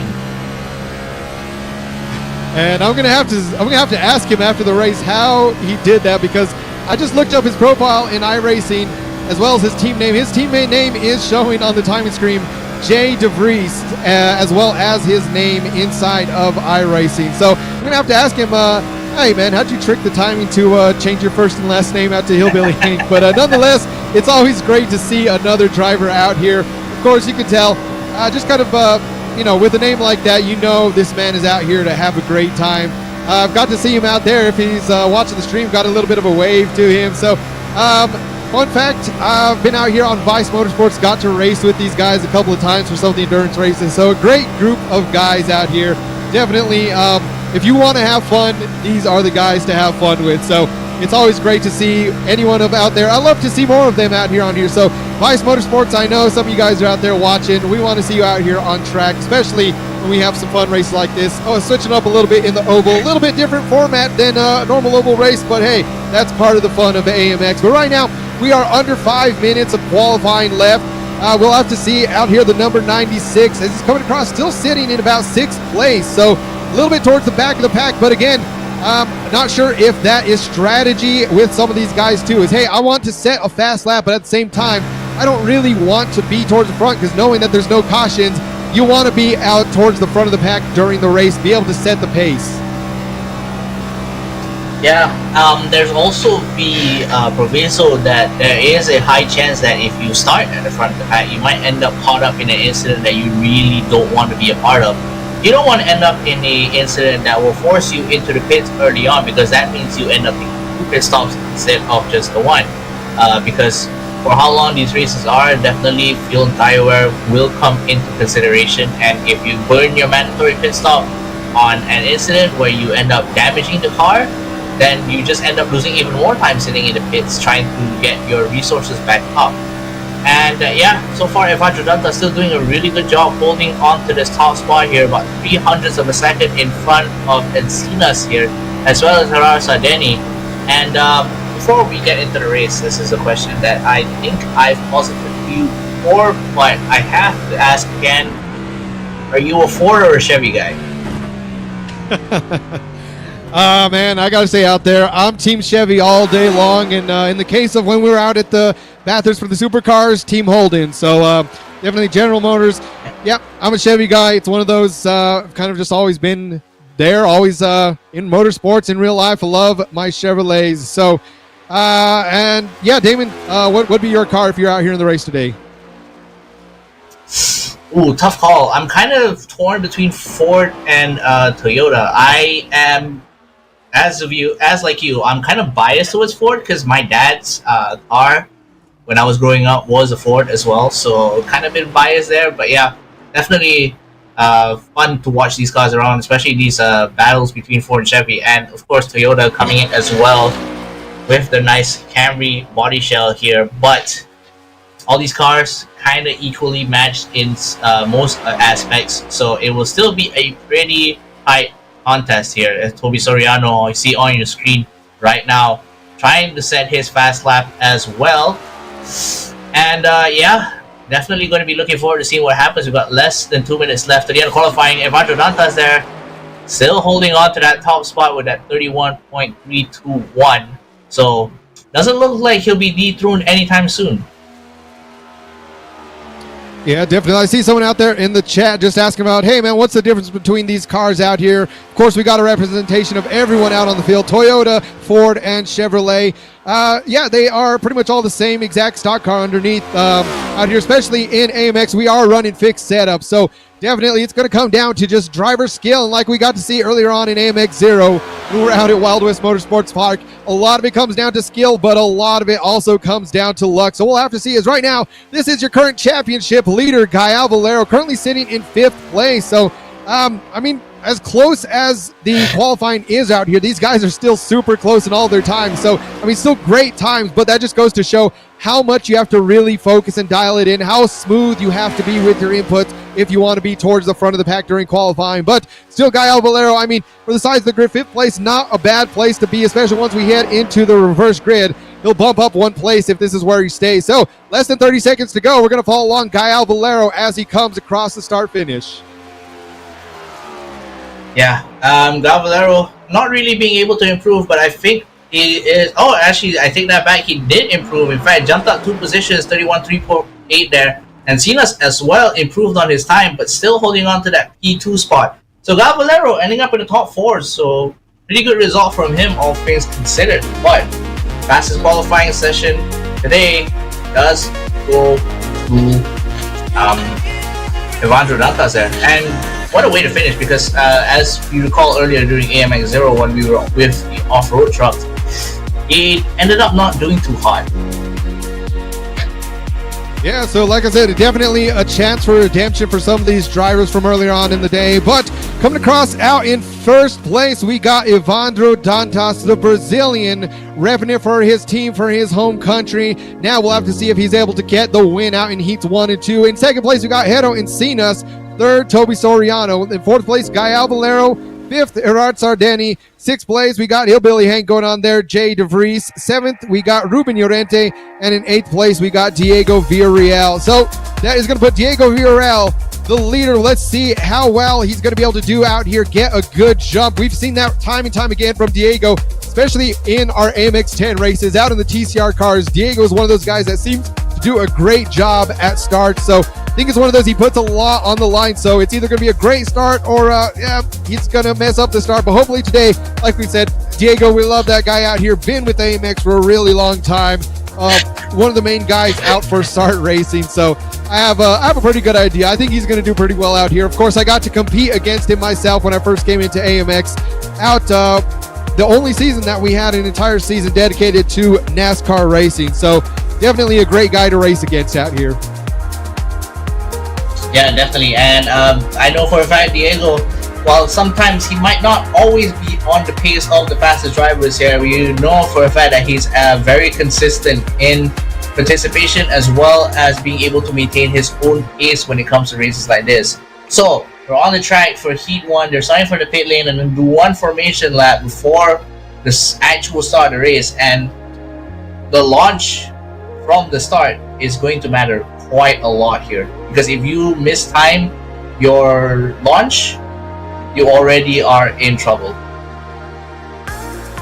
Definitely so. As we started off out from pit road, we're going to be going on, and we can already see these guys trying to get a little bit of heat in the tires. Of course, it's a bit smaller of a field than what you would normally see, so even that in itself is going to change the strategy, change how these guys approach their pit stop.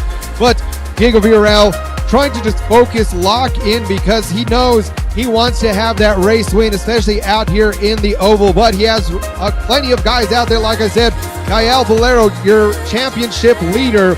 Of course, we've only had a couple of different oval races, one of those being a few weeks back out at Daytona in the IndyCar, where we got to see David Toth putting it down out there. A couple other guys, we had a couple Argentinians up on the board too. I know we got to see Voracious back out here. So definitely a lot of guys that we've seen previously, a lot of guys coming back, and I think that's kind of been what it's been today. I mean, we got to see Leo Mora. Unfortunately, he was not able to make it, or he's not on here on the grid today. So heartbreak earlier.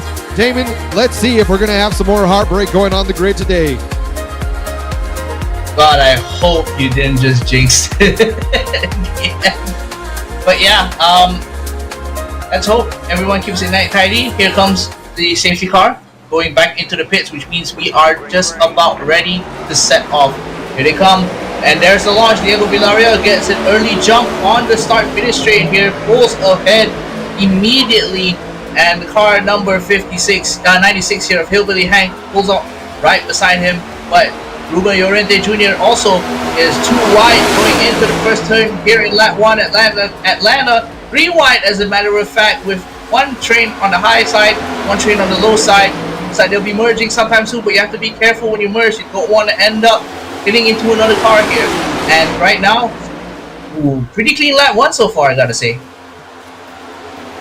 Yeah, definitely. So these guys, again, just trying to get the train forming. I mean, really, they know, hey, we have 72 laps out here plus a pit stop. There's no need to try and win this thing on the first lap, but definitely a great thing about trying to be up front is really just setting that pace. So Diego Villarreal doing a great job so far. Again, we have right there Hillbilly Hank in that number 96 car. Vice Motorsports just trying to hang off into second place. Yeah, I think we might see again the fuel strategy more than the tire strategy is now. Diego Villarreal going up to the top, so not exactly sure what happened there. Might have just got tight going up towards the wall a little bit, but now that leaves room. The American Hillbilly Hank up front, Gael Valero in second place, and I know as much as I'm going to be saying that, it's hard to it's going to be hard to not chuckle a little bit every time that I say Hillbilly Hank. Yeah, and honestly, it's so fitting for him to be here on Atlanta Motor Speedway in the NASCAR NextGen. Just feels so at home for him. Of course, Gael Valero there, not giving him any time to relax, putting the pressure on him, as well as the other cars behind him is Toby Soriano, Encinas, Ruben Llorente, Evan Berlandas, Diego Villarreal. Had a great start, but ended up dropping by taking the high line there and breaking the train, which lost him a lot of speed. So he's going to be ended up in the back of the pack, just in front of Gerard Sardeni. And look how close these cars are. You really want to make sure you're staying in that draft, because otherwise, the speeds that these cars are reaching right now, you won't be able to reach them on your own. Yeah, definitely. So that's going to be the biggest thing out here for some of these guys. Again, now we see there Gael Valero starting to take the lead, so a bit too wide. I mean, really, I think at this point it's going to be, okay, trying to minimize mistakes, trying to keep it smooth, but at the same time, if you're really just trying to ride that inside line the entire time, you're going to start burning up tires a lot. So with only 8 people out here, I mean, some of these guys I know we have out there, Jay DeVries, he's the one that does a lot of the Craftsman Truck Series, so see him out there pretty much every single week, as well as see Gael Valero hitting up a little bit more oval. So some of these guys that are getting in more of that oval practice throughout the week definitely know what it takes to get the win done in the long run. So we'll have to see, again, who is going to be out here burning up their fuel, burning up their tires, and who's just going to kind of sit back a little bit, be patient. That's really was the key when we got to see out here for IndyCar, is David Toth was being extremely patient the entire time. Of course, him making it into the Pro Series, he's got to see a lot of first-hand experience from some of the best oval racers in the world. But again, the strategy is going to be key right here, as now we are lap number 7 of 72. Gael Valero in first, Toby Soriano in second, and we got Encinas in third. And it must be an absolutely scary feeling to be up in front, especially so early on in this race, because you have to maintain that concentration and the fact that you are not getting the absolute maximum benefits of the draft here by being in front of the train. I'm guessing it must be a really harrowing experience also, although it's not a feeling that's foreign to Gael Valero here. He's definitely had his fair share of race wins as well. Being so far out in front is probably pretty comfortable as it is, but other drivers really aren't giving him the chance to slip away yet. And yeah, his strategy is going to be paramount here, because when you're in this draft, when you're stuck in the train, if you're not in front, you actually do conserve quite a bit of tire and fuel. But once you're in front, setting the pace, it is going to put the most strain on you. So at some point in time, I am foreseeing the lead going to be changing a couple of times at least. Yeah, it's one of those things. I mean, a lot of times, guys, on certain tracks like this, especially when you know it's going to be a little bit of a smaller grid, most people can say, all right, qualifying isn't everything, which I kind of have to agree on here, especially out in AMX. Qualifying, definitely you want to be up in first to be able to get those points, but at the same time, you're not going to be too worried about it. You're not going to be too worried about having to start from the back. Like I said, Gael Valero, Toby Soriano, and we also, I mean, pretty much all of our top 3 drivers, Encinas as well, all up for position. So Pedro Encinas on up all the way, our current podium contenders, really just doing what they got. But I think right now, Damon, it is going to be, all right, just have to be as smooth as possible, have to wear down those tires as little as possible, and we'll have to see. Gael Valero is typically favors the undercut, typically favors going into the pits a little bit earlier, just getting whatever fuel he needs, get on those tires, and then try to really just push it. So we'll have to see, though, as being in the very front, I mean, he's really going to be burning through a little bit more fuel not having that draft. Yeah, definitely. And I can see the reasoning behind undercutting the opponents in the pace and going in early is because that you end up spending a lot more time on the track at the very latter half when the pace really does matter. But on the flip side, it also means that your resources are not going to be as well maintained as everyone else's. So it is also on the onus of the driver to use his technique to keep everything under control and make sure he ends up crossing the line in first, which is definitely something that Gael Valero is absolutely capable of. There is no doubt about it. But we are currently lap 12 of 72 here, which means we are about 15% of the way through this race. There's definitely still a lot to come from, and we'll just have to see when these drivers are going to start pitting, because from what I can see, it seems like the fuel will last them quite a while actually. Yeah, absolutely. So I mean, I think that was really smart. We've seen Villarreal as well as Hillbilly Hank going out towards the back of the pack, but one of the great things is kind of whenever you're that far behind, if there is an incident towards the front, you have a little bit more time to react to it. Again, there's going to be no yellow flags coming out here today, so if these drivers end up spinning out, going into the wall, having a bit of an incident, then, you know, that's pretty much going to be their race. I mean, that's typically what you get with most oval races. Once you have a bad crash like that, that's basically it, but they'll still have heat number 2 to be able to come out here, redeem themselves. Again, we'll have to see at what point. It typically seems like with a lot of these guys for AMX 5, it seems once they hit that halfway point, that's really when they flip the switch try to just push it as much as they can. And right now, granted, just a little bit of a peak. I'm not sure if he's just trying to see, all right, is it time to start getting this train too wide, or are we just going to kind of hang out here? I was noticed from some of those overboard shots earlier too, how close some of these drivers are getting to each other. Really not much of a track to where you're going to have bump drafting in these next-gen vehicles. But, you know, like I said, especially we've had a lot of super speedways out at AMX, a lot of bump drafting. Your foot is into the floor the entire time.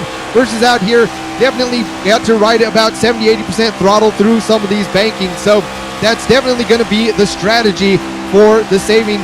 Damon, it might just come down to who is able to get the undercut or who's able to go in and have the overcut. Yeah, and because of how short these laps are, when you start formulating an attack strategy to really get into the front here, it has to be done really early on. Like, you have to start planning for it right now and then execute it within the last 10 laps of the heat. So there's a lot of time, strictly speaking, but there's also no time. If you get my drift here, it kind of feels like you're really under pressure to really make something happen near the latter 10% of the race. And I just seen out there, just someone just looking at Guy Alvalero. I mean, he's always calm, cool, and collected, but someone pointing out, it looks like he's having dinner right now. So I know people are going to be out there making the Ricky Bobby jokes. Of course, having the Frenchman up front as well as an American on the track. I'm just waiting for those jokes to start rolling in. But like I said, just Guy Alvalero, I mean, this is why the man is leading the championship. He's just out there doing what he has to do. And whoa, a little bit of a blinking and out there. But like I said, yeah, he's just saying, yeah, I'm just going for a little Saturday cruise. No big deal. So like we said, we'll have to see if he's able to come out for the win or if some of these guys further down in the back that also, you know, kind of in the middle of the pack, those guys kind of went under the radar. We got to see earlier on, I know from Encinas as well as Sardeni, those guys being a little bit more aggressive out in the Pro 2 light trucks, but that's kind of how you have to take those. Like I said, some of the places it worked out for them, other places it bit them back. So we'll have to see. Right now, everyone being very patient as we are in lap 19. Yeah, and just like the trucks at Wild West Motorsports Park, it's really, really important for racing drivers, no matter what discipline you're in, to really get a rhythm going. Just put laps in to the point where it feels like second nature to you, and then you end up not needing to concentrate as much in order to keep this rhythm going and keep yourself at peak performance, because concentrating 100% at every point of this race, especially when the races are this long, is absolutely draining on your mental and physical faculties. So yeah, at this point in time, looks like all these drivers have pretty much settled into the rhythm that they're looking for. We haven't seen any passes happening. Everyone's just sticking to the train. You don't have any brave souls trying to go in for the slingshot. As I say that, however, Hillbilly Hank here actually goes on the high side and probably brings a couple of drivers behind him with him, but he's merging back into the train, it looks like, and I don't know if he has enough for the slingshot. Doesn't seem like it, so it doesn't really warrant him going to the high side. It's just unnecessary strain on his tires, but maybe he knows something that I don't, right? You know, I'm starting to think some of these guys out here trying to get a little bit of teamwork going on. I mean, we've seen that a couple of different times already. I think really what he's trying to do is just bait the other guys behind him. I was looking at the timing screen as well. Llorente started dropping down places and is now in 8th place. So again, I think these guys are kind of like, hey, let's get this second train forming. I'm tired of this being, let's have a race on our hands, guys. I'm tired of this just being a bit of a Sunday cruise. Let's get out here, get it too wide, and bring on the action. So I wouldn't be surprised if those guys towards the back of the field start trying to work together again. All of that teamwork to, again, not just cause it to be a little bit more interesting, but there we see a little bit of the peak on the outside as well. But, I mean, the other thing to keep in mind on some of these banking, hey, they have a lot of banking, but still at the same time, if you get out of that dirty air on some of these places versus getting very tight, a little bit of a bump trap right there. So, yeah, like I said right there, Hillbilly Hank, the number 96, saying, guys, it's time to get this party started. I'm tired of being in the train. I came out here to race NASCARs. I didn't come out here to conduct the train. Maybe getting a little bit antsy, you're right, at this point here, as Hillbilly Hank really trying to get up close to this second train that he's forming here. making it past Diego Villarreal, unable to do so right now because as soon as you leave and you don't have the slingshot, you just end up scrubbing off so much speed, and that puts you in an unfavorable position. But yeah, if we're really gonna make this a Talladega Night story, I'm definitely looking forward to seeing something happen. I'm not wishing for it, but it'll be fun if something does happen. And you can just see how much these drivers are having to check up. So definitely, I mean, Gael Valero setting the pace up front. He's just really out to say, now we see to the outside, the number 5 of Llorente. And here we go. This is what we've been talking about. Now we got the 2 lines forming. These guys are saying, all right, it's time to work together. Let's see if Diego Villarreal, now that he starts seeing getting passed by 2 drivers, are they going to get it? Of course, here, there's definitely a couple of lines that you can take the entire time. So we'll have to see, Diego, is he going to hold on to the main train, or is he going to take that high line? I mean, I think at this point, seeing these guys just that risky, I mean, I wouldn't be surprised if someone else from the back just ends up going and saying, all right, guys, we're going to have it too wide going on our hands, especially seeing some of the people out here with maybe a little bit more experience, a little bit higher I ratings. Like I said, Gael Valero out there, as well as Evandro Dantas, have some of the highest I rating, but definitely I rating doesn't tell the whole story when it comes down to strategy. But just like that, the outside line is playing to these guys' favor. So there we go.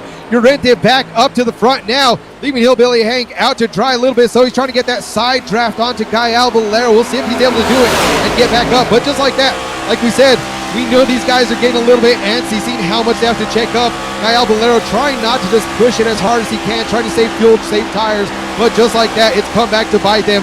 And we'll have to see, is this going to leave Hillbilly Hank out to dry, or is he going to try and just really hang on to the side of Gael Valero? Again, these guys, they still have a mandatory pit stop to go, so we'll have to wait and see when they're going to take that. Yeah, definitely, and Hillbilly Hank doing a pretty good job of keeping up through the train. As a matter of fact, getting that side drive is really big for him. He's still side by side with Gael Valero here. Gonna have to be really careful to ensure that they don't end up rubbing bodies with each other. Oh, that sounded really wrong. I'm sorry for saying that, but yeah, it kind of makes sense. However, Hillbilly Hank now rejoining the train, which means that Ruben Llorente is now all up in front of Gael Valero, and Gael Valero giving him a little bit bump, telling him that, man, you better watch yourself. I'm going to be coming for you after all. If you stay in this draft, you're gonna give me the advantage that I need to make something happen. And because Gael Valero no longer in front of the train, that means he gets to enjoy all the perks of being in the train. Full draft, gets to save on fuel and tires, not having to strain them so much to maintain the pace of the race. And Hillbilly Hank there, you can see he's swerving a little bit, maybe getting a little bit antsy here, and he's going high, realizing he doesn't have enough speed, merges back into the train, and immediately just tries to look for another opportunity here.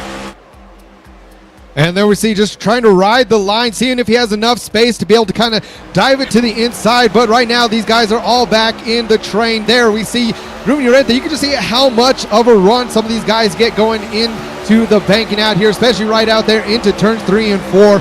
I mean, we've seen it all day long. These guys just carrying a lot of speed, trying to come out of turn 4. So like I said, definitely I expect how close these drivers are towards the front of the pack, that this is going to be one of those races coming down to the line. We'll have to see exactly how they play that. Again, folks, this is NASCAR, so as they say, rubbing is racing. We always want to see some clean lines out here. No, it looks like maybe a little bit of a mistake there. We got Llorente almost all the way up, touching the wall. So dropping back 3 positions right now, 4 positions, 5 positions. So Llorente dropping all the way back down to 6. Now, folks, we got a Talladega story on our hands. We got the Frenchman and the American up front, Gael Valero, Hillbilly Hank, running it, both of them in the Chevrolet. So we'll have to see what these guys can do if we're going to see an ending of its significance on our hands out here. Again, Gael Valero, the current champ, the current points leader, and the underdog coming out here, Hillbilly Hank. But like I said, we're going to have to see lap 32, lap 33 of 72 now going in. We're almost halfway through this thing, folks.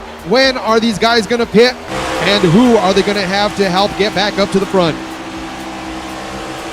Yeah, and that's another thing that I almost slipped my mind when we were talking about pit strategy, is that once you leave the pits, you're not in the train anymore, which makes it so very, very difficult for you to really catch back up to the front of the pack. You have to wait for an opportunity for them to pit. But if you end up pitting too early, you lose the train, you lose the speed, and they just gain on you. They gain even more time. So much time, in fact, that there's a likelihood that once they do the pits, you still wouldn't be able to catch up to them. So it's definitely a little bit of a tightrope walk between when is everyone going to pit and when am I going to pit. So I've seen some of the comments also asking the cars, the speeds they're going right now, how much is that in miles per hour? Well, his cars were being clocked at about 310 k's, which is about 190 miles an hour. So definitely not to be sneezed at here. These heavy land boats, almost 1.5 tons, doing almost 200 miles an hour is pretty scary. Yeah, so out here, I mean, definitely keeping it out. Right now, Toby Soriano, we got Encinas there in the middle of the pack, as well as Vandur Danta. So some of these guys have been in the middle of the pack most of the race, kind of just hanging out. Again, I think the big thing for these guys is really going to see where is Gael Valero going to pit. And again, I mean, this is one of those places where you would love to have teammates out on the field, because if you have a teammate, you know you're going to have a drafting partner to try and be able to either go for that undercut, whether or not someone's going to leave people to hang out here, hang to dry. So Toby Soriano is still technically in a very good place, good position to get that undercut going if he knows he has Encinas or Dantas right behind him to start taking it in. So again, I think this might be similar to what we got to see with the IndyCar out at the Oval, is about half the guys trying to hit it at once and the other guys kind of sticking together outside of that. So again, we'll have to see, of course, that one, a few other people in that race that are not out with us today, but nonetheless out here, lap number 37 of 72. These guys still yet to pit. The leading order, Gael Valero up in first, Toby Soriano in second, and we got Hero Encinas in third. Yeah, I sort of get the feeling that once the lead car pits, everyone else will go into the pits as well, because I think these drivers understand that the last thing you want is to be left out of the draft. And if that happens, you don't synchronize your pit stops, it will happen, and you will end up in a pretty bad spot. So I think what they're waiting for really is Gael Valero to take his pit, and then just go in alongside him in order to maintain this train.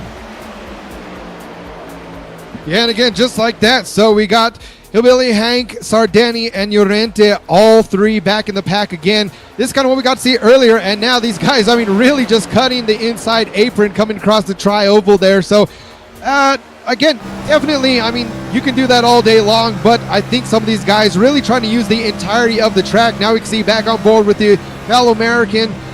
Jay DeVries is doing a great job of really just holding his own there, letting these guys know, you know what, I may be the rookie out here in AMX, but I'm no rookie to NASCAR. I'm going to show you guys I can put the pressure on you if I feel like it. I'm going to make these people think, what is going on behind here? What is the only American on the field doing, going from the front to the back up to the front, now to the back, seeing exactly what he can do. But again, I think it's starting to let these people know as well, all right, who are we going to have to team with if we're not on the same team? So again, we might see a team up between the Spaniards and the American. Diego Villarreal maybe getting up in there, or we might just see the South Americans versus the rest of the world. I mean, there's a million different combinations that we can see out here, but nonetheless, we're already going into lap number 40. These guys are starting to feel the tire degradation just a little bit by now. Yeah, you can definitely sort of see it in the lines that these drivers are taking. It's going to be end up in a position where like they're losing a bit of seconds, as here comes Hillbilly Hank. He's got the slingshot. He's going to try and make it all the way back to the front of the pack here, jumping up 2 positions right now. He's going to make it past Encinas as well, but he's going to lose that draft, that speed, that burst in just a moment here. And there we go. He's finally settled back into the regular speed here, managing to make it out to P3, but he's not able to rejoin the train yet, as Encinas is right beside him and they're so close to each other. You can almost touch straight paint here. And Hillbilly Hank using the side draft to maintain that momentum here, but he still needs to rejoin his train. It's vital for him in order to maintain the speed required to keep up with the rest of the pack here. Doing a pretty good job so far. Ooh! Kind of closing the doors on Encinas a little bit, but keeping it clean so far. No incidents yet. And here comes Hank, still pushing it even further, making it past Encinas just barely, and they're just so close to rubbing shoulders with each other. Yeah, just like that. I mean, you can see the experience showing out here. Like I said, although he's a rookie to AMX, he's not a rookie to NASCAR. So just how close. Oh, and a little bit almost getting squirrely there. So just got a little bit loose. Definitely going to say, all right, I'm going to put the pressure on these guys. But now knowing, okay, start to be a little bit more patient. I don't want to crash out of this race. I know I have a chance of being on the podium. I'm going to still try and play smart. Now he backs down. But still, Guy Valero keeping the pace set as we see out there in the back. Jay DeVries slotting back in right in front of Sardegna and Llorente once again. So again, I'm not really sure what the plan is. I have a feeling Sardegna and Llorente are going to be working together out here. Again, everyone wants to have the win, but still these guys out here, Sardegna so far having the fastest lap, 29.732. So you can already see where these guys are compared to where they were in qualifying. Guy Valero, once again, just having his dinner, saying, I'll let you guys fight back there and maybe take each other out. But nonetheless, still lap number 45 out of 72. So already past the halfway point. Like I mentioned, that's where we expected some of these drivers to start turning it up. We can see back there in the back, Hillbilly Hank definitely turning it up. Yeah, and from the pace that you can see right now, you can definitely see that they're slowing it down just a little bit. As you mentioned before, the effects of tire degradation definitely being felt by these drivers at the time being. We're seeing times in 31.5s when we were seeing 29s earlier. So we're almost 75% through the race, and none of these drivers have pitted yet. So the theory that they're all waiting for the lead car to go into the pits and join the is still out there right now. You see a lot of times where these drivers are trading positions, but nothing has really stuck so far. Any driver that tries to go onto the train, pulls out a slingshot, isn't really able to merge back into the train in the position that they like. And as we saw with Hillbilly Hank and Encinas just now, it almost ended up way worse than it ended up being. So I can definitely see a little bit of hesitation, a little bit of doubt in these drivers' minds right now, whether or not they can actually pull some of these maneuvers off.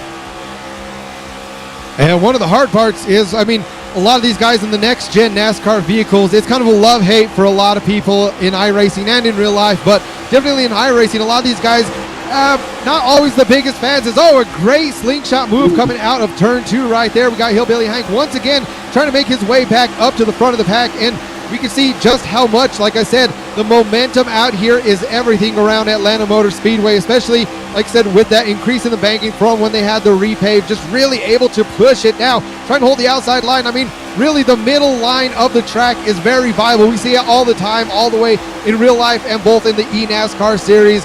These guys can even be taking this 3 wide at some times. Again, how comfortable they are doing that, I'm not sure, but just like that, it's going to be side by side once again. Encinas and Hank, these two drivers showing a great really display of athleticism. I think right now too, we are going to be going 51 laps out for heat number 2. So I think right now these guys are definitely going to know as they come across into lap 50, okay, we will have enough to be able to make it a sprint race in heat number 2. Not going to have to pit as well. So at this point, we would be almost on the final lap if this were heat number 2, but we still got just over 20 laps to go. All these guys still yet to pit, so I'm starting to wonder, will they be able to make it without having to fuel? Again, it is a mandatory pit stop, so they will have to pit no matter what or risk getting disqualified from heat number 1. But how much fuel will they actually need to add on? And it would be, in my opinion, insane not to try and get fresh tires unless these guys go maybe to the last 10 laps, because just that too, once you get those fresh tires, you will be making up time super quick out here. But again, is anyone going to get it left out to dry during the pit stop? We'll have to wait and see.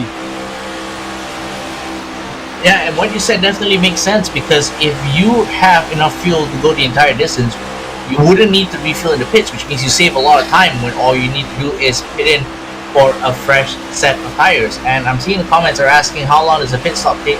It really does depend on what you decide to take during the pit stop. You can either just choose to take only tires, or only fuel, or a combination of both, and that really does affect how long the pits are. And when it comes to pit strategies like this, it's not just when you decide to pit, it's how long the pit stop lasts, because that also gives you a couple of extra seconds that you can really use to your advantage here.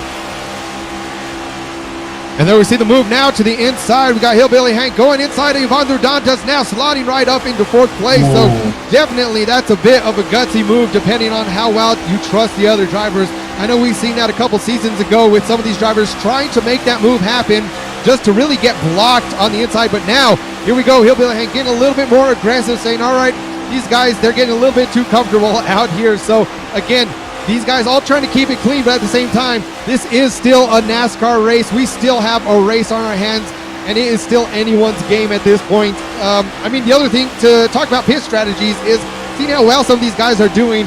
If they're going to try and get the pit stop done, if they all end up pitting at the same time, will someone end up only going with 2 tires instead of all 4? I mean, that in itself saves a lot of time whenever you're in a NASCAR race.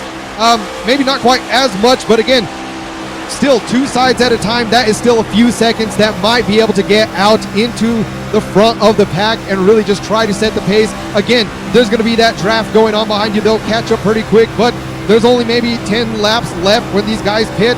Again, any strategy is really viable at this point. A splash and dash, get all 4s, get no tires, get 2 tires. Hey, we'll have to wait and see, because these guys, it's always big risk, big rewards out here, especially out at Atlanta. Whenever you have a grid this small, you probably can't have a strategy that you normally would when you had twice, 3 times the amount of cars out on track.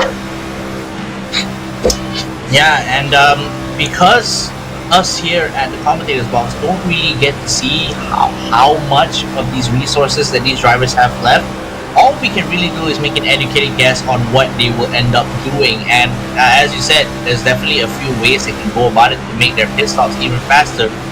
But I'm still wondering if like they still want to keep it all consistent in order to exit the pit lane as one big train and keep the draft going all the way to the very end. And from this moment in time, when you mentioned switching out 2 tires, we do sort of like understand the tires here kind of don't wear out at an even rate. So it's also dependent on which 2 tires you end up switching. Do you switch out both fronts? Do you switch out both rears? Do you switch out only one side of the car for the other? And it sort of brings up this another level of strategy that really exemplifies why oval racing is so intense. Yeah, and same for a lot of guys out there. Seeing out in chat, so for some of the people out here, a little bit newer to oval racing, so just a big clarification on the 2 tire switch. Usually the strategy is, all right, you put most of that wear on the right side of the car, having that steep banking, having a lot of G-forces on those outside tires. So, I mean, typically if it really comes down to it and it's going to be a close one, you'll see teams every now and then just opt for those right 2 tires, saying, hey, those are the ones that have the most grip going into the banking.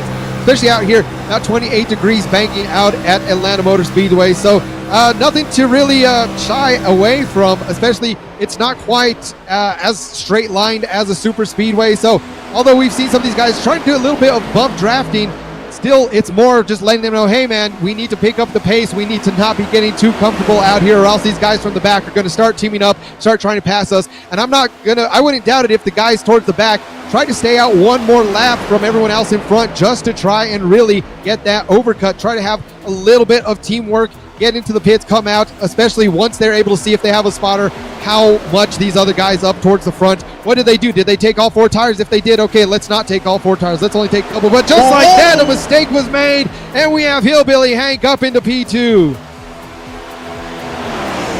That was a major sequence of events that led up to Hillbilly Hank taking over this P2 slot. All immediately, his Galvalero is under siege here. Wow, amazing drive from him. We did see the train start to space out a little bit, which is a point in time where you sort of realize that maybe some of these cars are kind of reaching the limits of their tire grip and are definitely slowing it down. But on the flip side here, you can see the top 2 drivers are actually picking up the pace a little bit. We're seeing sub 31 laps right now, which means they're kind of putting in their final bursts of speed that the tires can afford them before they end up into the pit lane.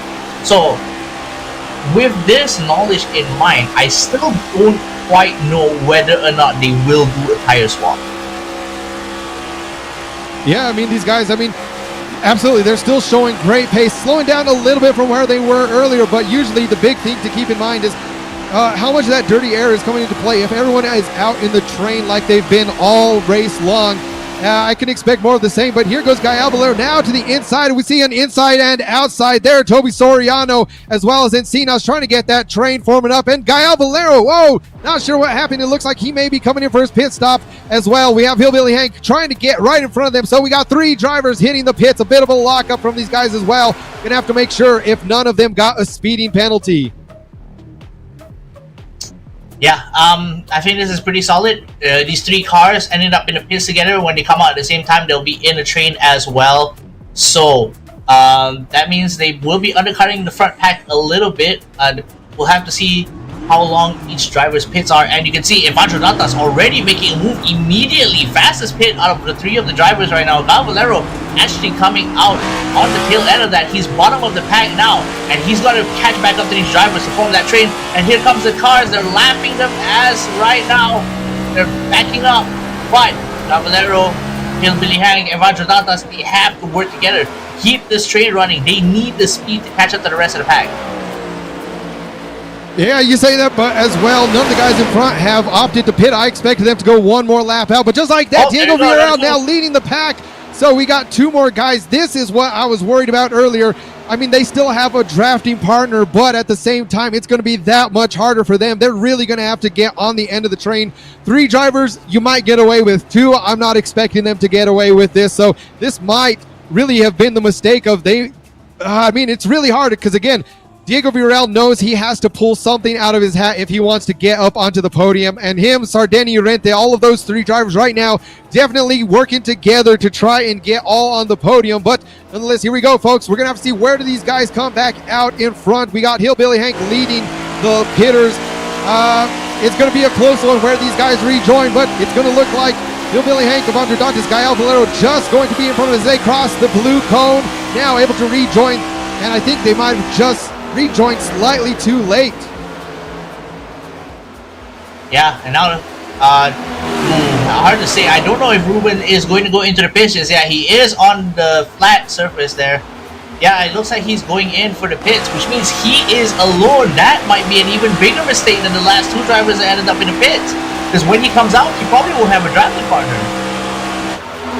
Yep, just like that, Sardeni getting left out to dry. So we'll have to see how far are Urente and Villarreal going to be going. I mean, they both want the win, but they have right behind them, they got Toby Soriano. So things are looking really good for Toby Soriano as well. There's only 1.5 seconds, so still plenty of time. Whoa, that one got close from that camera angle, but there we go. Now the last to pit, we got Ruben Urente heading into the pits. Looks like Diego Villarreal staying out. Folks, we are lap 68 of 72, and Damon, I think this one is going to come down to the checkered flag. Absolutely, it's looking like it's going down to the wire. That's the 3-car train of Hillbilly Hank, Evandro Dantas, and Gael Valero making it through Encinas right now. It looks like Gael Valero actually didn't make it through. So, not sure what happened there. He's so far behind everyone else. He's stuck in an island all of his own, losing a lot of speed, which means that his race is going to be put paid to. He is completely out of it for the time being until he can find a way to get back in them. And Diego Villarreal, he hasn't slowed down. He hasn't taken his pit yet, which means this is the lap when he has to do it. Otherwise, he's just going to end up losing the plot entirely here. Yeah, definitely so. Villarreal trying to hang on as long as he can, but right now it's looking like it's going to be Soriano, Hillbilly Hank, Evandro Dantas, Edwin Encinas. Again, these guys all towards the front of the pack. It may come down to a 4-way battle across the line. We know we've seen it in real life. We've seen it in iRacing. Hillbilly Hank now trying to take the outside line, has a great momentum. Also on that outside, we got the number 7 of, we got Edwin Encinas on the outside as well, trying to follow that line on the inside. We have a couple of the other drivers there. So it's going to be definitely a back and forth, Soriano, Hillbilly Hank. But again, will these drivers work together? We got the 2 Argentinian drivers there, maybe possibly trying to team up against the American. So the rookie coming in here now, leading it into lap number 70, folks. We have 2 to go out here in Heat 1 of AMX. This is the reason that we love to see NASCAR races out here. These guys having to fight their way the entire time, having to take that pit stop, and now we'll have to see as we will have a drag race potentially on our hands. An ultimate lap here. They're about to cross the start-finish straight for the next final lap. The white flags are out. Diego Villarreal still hasn't taken his spin. Oh, a little bit of contact there. Is Toby Soriano and Hillbilly Hank there, managing to keep it neat and tidy. And Hillbilly Hank still going to be taking over that P2 spot. Diego Villarreal here, who I believe he made a mistake. He did not hit the entire race, which means he's going to be out of it. So, provisional first right now is the white flags are out, right? And Hillbilly Hank still holding on to that lead. And the American take it home on home soil. Here comes Tommy Soriano on the outside. So is Encinas. He might be losing the plot just a little bit here. Oh, this is going to be close. It's going to be really close as Hank. Oh, a little bit of a rub there. And Encinas takes it over them. But Evandro Dantas and Hillbilly Hank, they were literally side by side. We almost a photo finish. So kind of have to see who ends up taking the first end. But provisionally, it looks like Hillbilly Hank did take the position away from Evandro Dantas. So, oh no, it looks like the position has just reversed itself. Oh, I really don't know. So just like that, I mean, we had an absolute, just amazing race up to the end of the line. So right now, the provisional results showing Diego Villarreal up in first place again. He did not take his pit stop, so that win may be going to Toby Soriano. And right behind him, we got Hero Encinas, Hillbilly Hank. So again, so much going on. Of course, Diego Villarreal might be kicking himself after that one. Not sure exactly what happened, if he forgot that we were in AMX 5 race and we weren't in a typical NASCAR race going on. But nonetheless, still, huge congratulations, Toby Soriano, Hero Encinas, Hillbilly Hank, Evandro Dantas, all four of those drivers just really getting it down to the line, as well as we have Sardeni setting the fastest lap out in Heat 1. But these guys, they're going to have to shake it off, as now we're getting ready to go into Heat number 2, a bit more of a sprint race. None of these guys will have to pit. I mean, it would look like Diego Villarreal, they didn't technically have to pit in terms of fuel and tires, but that's what the rules say. You got to have that mandatory pit stop. So unfortunate for Diego Villarreal, but still a great battle nonetheless. Now these guys know exactly how aggressive they are going to have to be. There will be no strategy other than get to the front and win this thing. Guy Valero was looking good early on. Unfortunately, we knew it was going to come down to the pit strategy. Guy Valero now back towards the front of the pack. We'll have to see if he's able to take home the win in Heat number 2. Yeah, Guy Valero ended up losing the plot there, and I think that was the car of Diego Villarreal. He spun out on the formation lap. That's kind of weird to see, but yeah, I think that he understood the fact that it wasn't going to be a good Heat 1 for him because of what happened earlier. Guy Valero now in front. Really unfortunate for him. He was in contention for that top spot, but when he got on the pit, he just completely lost the draft of Hillbilly Hank there. So ended up losing too much speed and then just got sent all the way back to the pack, back of the pack. So bit of a redemption drive is underway for him right now. Safety car is now going into the pits, and green flags going to be down in just a second. Here we go, go, go, go. Green flags are off. And the launch is good from Guy Valero. He's going to be sitting in the front yet again. But as we've seen before, it doesn't matter how long you stay out in front for. All that matters is whether or not you're in front when you cross that finish line. And just like that, so these guys already getting the train forming lap number 1. Again, we're going to have to see exactly where these guys lay out. It's almost exactly a copy-paste of what we had to see in Heat number 1. Guy Valero early lead on with the Spaniards behind him.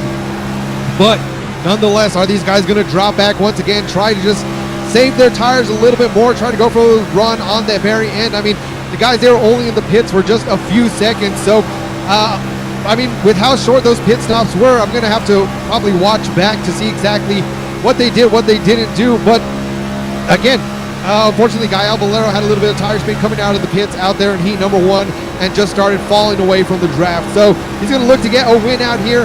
Some of these guys out here not really battling for points in the championship. Guy Valero also, he's so far in the AMX 5 championship that I know he's not too worried, but he still wants to come home with the win out here in Heat number 2. Yeah, and I think Guy Valero is sort of comfortable with not really in a finishing position, but you're a race driver, and most of the time what you want to do is win, and he's definitely going to be trying even harder this time around because you don't have to pit, no pit strategy involved. All that matters is you maintain all that speed all the way until the very end. You already know your tires and fuel are going to last all the way to the end, so it's just a matter of bringing it home safely. Keep yourself in the front, make sure you don't end up with any surprises on your tail, and The biggest surprise right now is, of course, driver NP3, Hillbilly Hank, as well as Rubo Llorente behind him, just waiting for an opportunity to strike. Here they come. Llorente goes high, but he just loses all that speed. And now he's being forced to the back of the pack, which puts Hillbilly Hank in P2 here. So again, we'll see if we see a back and forth like we had in heat number 1. These drivers, of course, just back and forth the entire time. Really, I think, again, it's that whole thing. You just want to be able to keep as much momentum as you can throughout the entire race. And so far, Hillbilly Hank doing a great job of doing that. So right now, Gael Valero still up in first place. I think Hillbilly Hank, he does technically have the pace from what we got to see in heat number 1 to be able to overtake, get in the lead. But once again, some of these longer races, although this one's only 51 laps, you don't always necessarily want to be on the lead in a track that has straights as long as these. So definitely, if this was a shorter track, a mile or even a half-mile track, you would absolutely want to be in the lead, really trying to defend for your life, try to get a gap going. But with the draft out here, that dirty air is definitely coming into play out here today. Yeah, definitely, and it really is just a matter of whether or not you'll be able to hold on to that speed until the very end. And it definitely seems like there are some strategies going to be involved in terms of planning the attack, but we probably won't see that happening until the latter half of the race near the final stretches. So be interesting to see where this goes from here. We already know who the drivers are to look out for on this particular race, and it is, of course, the pink Vice Motorsports Camaro of Hillbilly Hank here. Always a shadow lurking behind the leader, just waiting for an opportunity to strike. And so, I mean, we made the joke earlier on of if we're going to have a Talladega finish. Unfortunately, Gael Valero falling down in the running order, but looks like we may have that out here in heat number 2. So Gael Valero, again, we haven't seen him in a while. He was kind of having dinner a little bit. I think at this point, he's so far in the points lead that he's just really saying, okay, I just have to participate pretty much the rest of the season. And as long as I just don't do anything too crazy, I'm going to have this championship in the win. So, of course, Gael Valero, for those of you who don't know, already back-to-back championships for this man, looking to make another one this season, as well as trying to go for 3 consecutive championships at the same time. AMX 5, AMX 10, and AMX 15. For right now in AMX 5 and AMX 10, it's looking very good for him, but the battle's going very, very close in points for AMX 15. So everyone make sure to tune in tomorrow on Sunday for our AMX 15 race. And here we go. We have Hillbilly Hank making the move to the outside, getting the side draft, a bit of a slingshot, and now is going to be in the lead, trying to set the pace for this race, just trying to cut off the nose of Gael Valero. We see him going inside, back, outside. So again, if you're able to dump dirty air on your opponent like that, it's usually able to just kind of send them off their line a little bit. But Gael Valero doing a great job of holding on. Yeah. Gael Valero not unperturbed by the assault that Hillbilly Hank decides to throw on him, holding on to the front.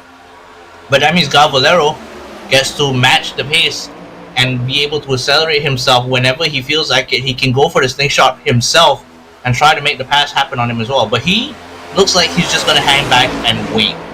For Evandro Dantas as well, the rest of the field still in this train.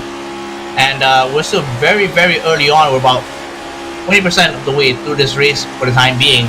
And so far, I'm liking the fact that up until now, the race has been entirely clean. And we can see there on the driver cam, I always love to see what everyone got going on out there. So another driver using a yoke steering wheel, not the full round wheel, as we got to see that earlier on in the AMX ZERO race with the trucks. That's a little bit more difficult in a truck when you're really throwing that thing sideways to be not using a round wheel. But out here in NASCAR, I've seen quite a few people actually do that, all the way from just races out here, whether it's AMX or all the way up into some of the eNASCAR guys. I mean, you don't see it very often, as a lot of these guys trying to get the wheel to match the car, but nonetheless, it's what you're really comfortable with. And speaking of comfortable, I mean, you see out here, this guy is very comfortable, just stone cold look on his face, absolutely locked in. He knows he has Gael Valero right on his heels, but he's looking like he's not too worried about that. See where Gael Valero was also the same kind of attitude. So both of the top runners right now, just very calm, very cool and collected, relaxed, just knowing, you know what, there's plenty of time in this race. We are not going to have to hit the pits, and we're both leading, so they're not really worried about cautions either. Gael Valero, of course, also being a very safe driver. So Both of these guys, great podium contention, but Evandro Dantas is lurking in the background, hoping for a mistake to get that win.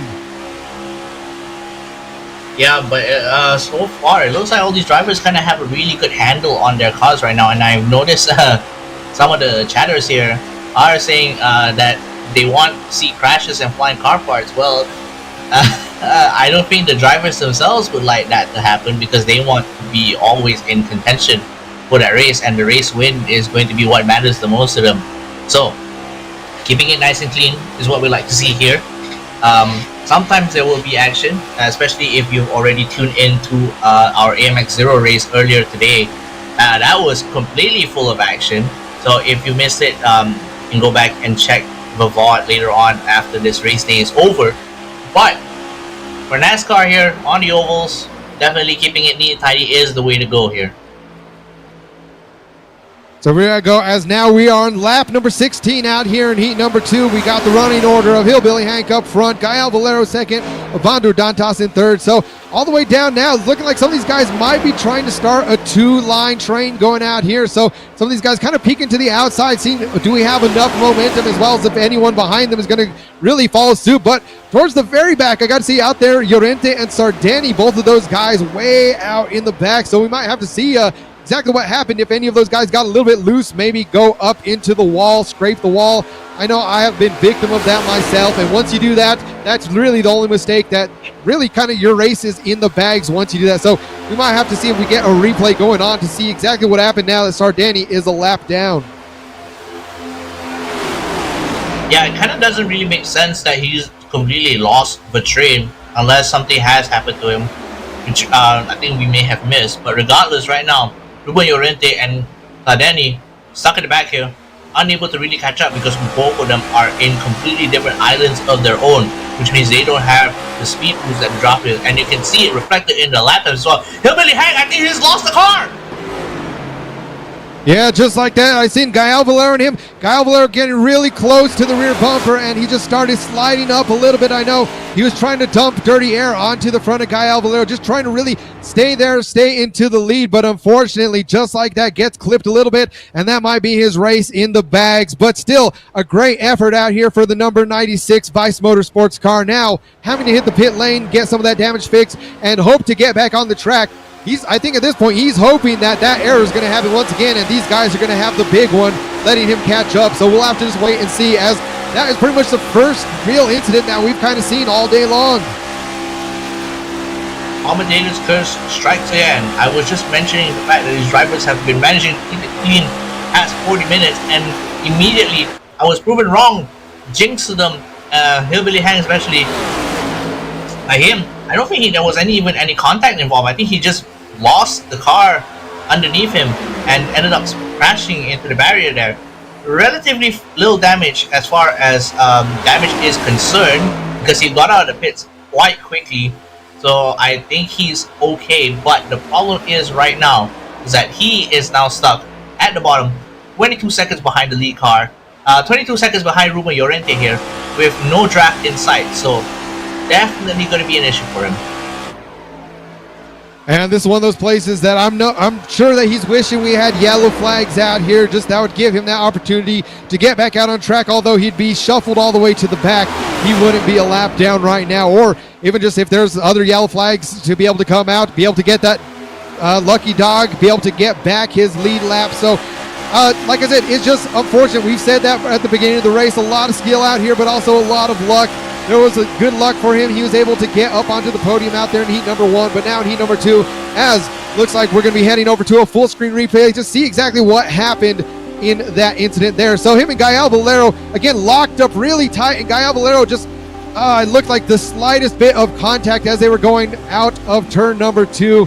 Unfortunately, he tried to save it, but it overshot all the way. Oh, almost could have gotten to another bad incident there, but still, luckily only just going into the wall, getting some body damage, maybe a little bit of damage to that front left wheel, and just like that, had to hit the pits, get that repaired, and is now back out on the track. Yeah, so he is definitely in a bit of a rut here. Meanwhile, the top 3 cars of Luis Soriano, Encinas, and Gael Valero with Evandro Dantas hot on their heels. I see Diego Villarreal's car also right behind us. So this is just a 5-car train out of the 8 drivers we have. But here comes Gal Valero going high, trying to see if he can slingshot past. Not really able to do so, and Cena's takes that position back away from Valero, and he has to go back into the train, regain all that speed he scrubbed off by leaving the train. But Diego Villarreal right next to him, alongside. Gonna have to be really careful you don't end up in a similar incident to what happened to Hillbilly Hank earlier.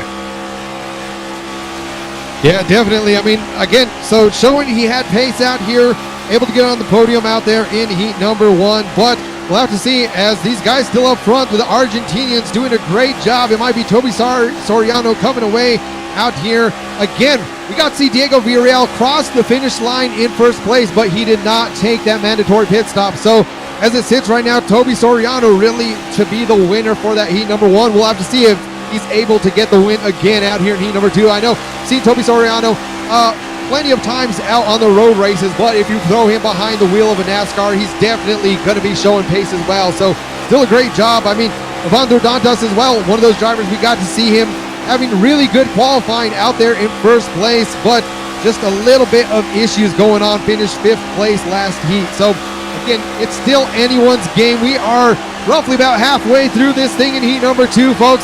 Is there going to be any more incidents? Is the running order going to shuffle once again? Or is this going to be where our top 3 end up? Oh God, it's always so nerve-wracking to see these cars going too wide, especially when the banking is so narrow. And if you stray over your line just a little bit, you could end up in a very, very unfavorable position for you and whoever you're dealing with. And look, the camera angles here definitely just showing you how close these cars are at any point in time that could cause contact. Keeping it clean so far is definitely a discipline in and of itself, a very, very worthwhile skill to have. As Diego Villarreal rounding up the back of this 5-car train here, and Gal Valero, sudden burst of speed there, goes high, tries to close it out, but Toby Soriano not falling for it, maintains the speed, gets the good exit out, and keeps Gal Valero in his crosshairs for the time being, not letting him through. Gal Valero is in a different train from Evandro Dantas right now, but they are scrubbing quite a bit of speed, staying on this high side. And Diego Villarreal makes it through. Gal Valero dropped down to 54 right now. Cars getting a little bit squirrely, but looks like they have it all under control. The train resumes, and it feels like Gal Valero, through his line of attack, actually ends up losing out on quite a bit. Yeah, we're going to have to see now as Hillbilly Hank ended up in the pack again. Like I said, it didn't look like that was really intentional at all from Gael Valero. It looked like that was just some hard racing going on. But now that he ends up getting back in the draft, we'll see where he slots, if he's going to find himself trying to battle it out once again for these drivers. Again, I don't know, anything can happen out here at NASCAR, but he's going to get right back into the thick of things. So although he's a lap down, he's now getting back into the train. Again, anything can happen. Is he going to try to work with some of the other drivers to make sure that Gael Valero does not end up back on the podium? Or is he just going to try and get in here and finish his race? It's always hard to tell whenever we have some newcomers out on the track exactly what is going to happen. But nonetheless, he's still glad. Great sportsmanship to see him get back out on the racetrack, not call it quits, and end up finishing this race. Yeah, so far, staying in the back of the train definitely gives him the speed boost he needs to try and do his best to catch up to the rest of the field. However, he is still a lap down on Ruben Llorente, so not sure whether or not he'll be able to catch up, but staying in the train will definitely help him a little bit. Meanwhile, Gal Valero making his way back up to the front of the pack, up now to P2, the high Toby Soriano. And Cena's just letting him through by going high right now. And Gal Valero looks like he has a sudden burst of speed and is trying to use it to its fullest right now, making it past the Toyota Toby Soriano here. But maybe he'll hold off on the attack, wait for a more opportune moment. You have less than 20 laps remaining, so that leaves about 10 minutes room of racing left. If you have something to work on, you can do it within the last 5 minutes, last 10 laps, and see if it sticks. So yeah, I mean, definitely some of these drivers towards the front of the field looking great for Toby Soriano, as well as we got Encinas up there in front. So the two Argentinian drivers trying to make it 1-2 again. Argentine 1-2 up front, and we know they have the pace to do it. We know they have the racecraft to do it as well. We can see all of them looking locked in, just absolute focus, trying not make any mistakes. As we can see time and time again what happens whenever you make the slightest mistake, it just leaves plenty of room for these guys to just, slide up, slide into the wall, slide into another driver. But right now, we're starting to see a bit more of a gap going on. Right now, still, Evandro Dantas, 1.5 seconds, so he has fallen out of the draft as well. Yeah, and for oval racing specifically, mistakes are so much more costly because you don't have to make a large mistake for your race to be completely over. Small mistakes, losing the backhand just a little bit, rubbing against someone a little bit the wrong way, could put you into the barrier, could put an end to your race. But they're doing a pretty good job so far of avoiding any sort of extreme contact, which is really great for them. But it does mean that the racing is closer than ever right now. And I always love when we go to oval racing, when we go to NASCARs, because I don't think I've ever gotten to sit in a NASCAR race where the finish wasn't extremely close. Yeah, definitely. We love seeing that happen. Again, like I said, not even just at NASCAR races, but whenever we're out here in the IndyCar as well around the oval. I think that's just oval racing in general. However, there's sometimes a little bit more stakes when you're out on an oval in an open wheel car. There's a lot less room for error than whenever you're out here in the NASCARs. These cars, although they're really heavily reliant on the aerodynamics, they can take a little bit more of a beating before they get completely thrown out of the race or even just completely getting ripped apart whenever they hit the walls. So we'll have to see, is right now still these guys, a few of them kind of starting to fall back even more. But like I said, right now it's looking like we're only going to have a four-way battle on our hands up towards the finish. We're currently on lap number 37 of 51, but like we seen earlier, anything can happen. And just like that, Villarreal falling back. Yeah, I think what happened was he ended up taking the line a little bit too wide, rubbed his car against the wall, scrubbed off way too much speed, and it just started falling away from the rest of the train. And yeah, right now the only train he has is with Evandro Dantas as well as Hillbilly Hank. The top three cars are pulling away quite substantially, about a second gap separating the top three positions and the cars behind them. Valero luckily is part of the front train, however, which means he still has a chance to reclaim a victory that was taken away from him last season.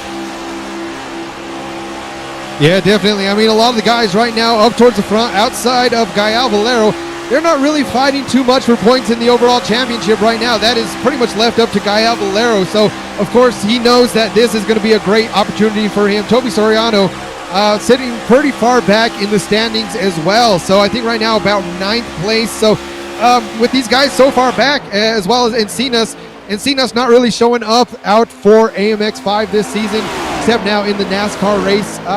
Again, this just might go to show, hey, is it time to bring back NASCAR for AMX? Is it time to bring in some dirt trucks? There's so many things that we've gotten to see these guys just absolutely putting on a show that, hey, you never know what is going to happen. But nonetheless, right now, lap number 40, we have 11 to go out here in heat number 2. Toby Soriano doing a great job holding on to the lead. Encinas in second and Gael Valero in third. Yeah, and because we're kind of quite late into the AMX season right now, we've got maybe about 2 more weeks of racing. Definitely going to have some ideas for what's going to happen for next season of AMX Season 7. Be interesting to see what other wacky car and track combos will come out from the producers here at AMX. But for the time being, we're still in Season 6 right now. Race 27, AMX 5. Gael Valero on the high side, trying to make a move. Really, the moment he leaves the train, he just scrubs off too much speed to actually make it happen. As I said, however, he gets the slingshot here, makes it past Encinas, but as they're coming into the banking of turn 1 here, loses the speed yet again. Encinas takes away that position on account of having the inside track here, but Gael Valero not letting up. Still side by side, you can see the gap between these two drivers, about thousandths of a second, hundreds of a second separating them right now.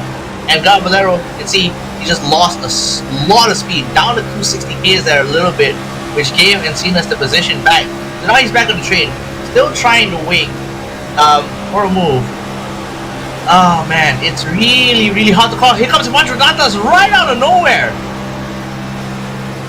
Yeah, just like that, putting the pressure now against Gael Valero, kind of forcing him up to take the high line against the wall. So just as soon as Gael Valero able to get in front, he slots right back in front of the number 8 of Dantas as well. Now that looks like he's working to make some room for Hillbilly Hank. Like we said, he's a lap down out there in the Vice Motorsports car, but he's still trying to make this a little bit interesting all the way to the end. And he may be working a little bit with that number 8 of Dantas to just try and help him beat out Gael Valero. Like we said, Gael Valero and Hillbilly Hank getting into a bit of a scuffle early on.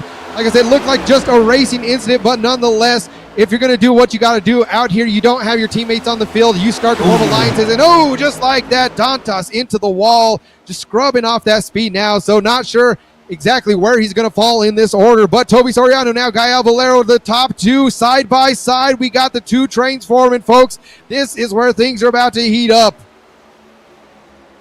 And definitely the last 6 laps of the race, Gael Valero giving Toby Soriano a little bit of the squeeze, putting some pressure on him, forcing him to scrub off a little bit of speed. He's still ahead of him, but just by a hair. And Toby Soriano takes that position back on account of being on the inside. Gael Valero gonna have to find a way to get as much speed as he can.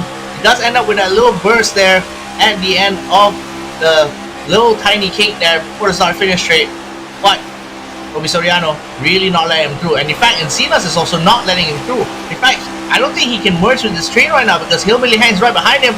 Ooh, looks like almost a little bit of contact there between Encinas and Valero. God, this is so close to call. I am on the edge of my seat right now. Toby Soriano, he is laughing. He's happy right now. He's watching his rear view, just absolutely watching the carnage unfold right now. Definitely, we know Soriano, if he takes home this win, he looks like he may be the overall winner. Like I said, that heat number 1 is double the points, so great position finishing for him. Gael Valero looking to say, hey, I am the champ for a reason. I'm going to come back out here and fight down to the very last moment. He missed out on the pit strategy during heat number 1, but out here, this being a sprint race for heat number 2, these guys definitely fall in line. Now he's going to have to fall back into the train down to 3rd place. So we got Toby Soriano now as we go in lap 48 of 51 out here, folks. There's a few ones left to go. And now Gael Valero doing what he can, trying to get that side draft as much as he can over Encinas, but Encinas still having that inside line definitely a little bit better. So these guys are going to have to see, all right, I'm going to have to pull something out, get the great runs, especially coming out of turn 3 and 4 back onto the tri-oval. That's really where we've got to see a lot of places early on. And now, lurking in the background, also seeing Hillbilly Hank as well as Evandro Dantas. 3 more laps to go. 2 more laps to go. If you're going to make something happen, you better make it happen real quick right now. And Gael Valero definitely feels the pressure a little bit. He's putting the squeeze onto Encinas. Oh, this is going to be a really close finish all the way until the end. As Gael Valero gets a little bit of a burst of speed there, makes it past Encinas, but he's on the high line. He's going to take a wider line out there. So Encinas takes that position back away, and Gael Valero is in the exact same spot he was for the last 5 laps. No improvement has been made. He's been closing in, trying to nip at the heels of the 2 drivers in front of him, but hasn't been able to make anything stick yet. You're on the penultimate lap right now. There really is no more time for you to really try and make something. Ooh, Gael Valero actually may have overcooked it on the exit there. He might have just conceded that position to Evandro Dantas here. Yeah, just like that. Like we said, it's all about consistency out here, as now we're coming back around out of turn number 4 into the tri-oval. The white flag is flying, and here we get to see your top 3 runners. Hillbilly Hank is a lap down, but he's still hanging on into the mix of this thing. Let's see if that changes the outcome of. They go into turn number 1 now, coming out of turn number 2. Toby Soriano fighting Gael Valero. Valero now trying to hold on as, he almost takes himself right there, unfortunately getting into Encinas. Encinas now falling down into 3rd place. A little bit more contact by Hillbilly Hank.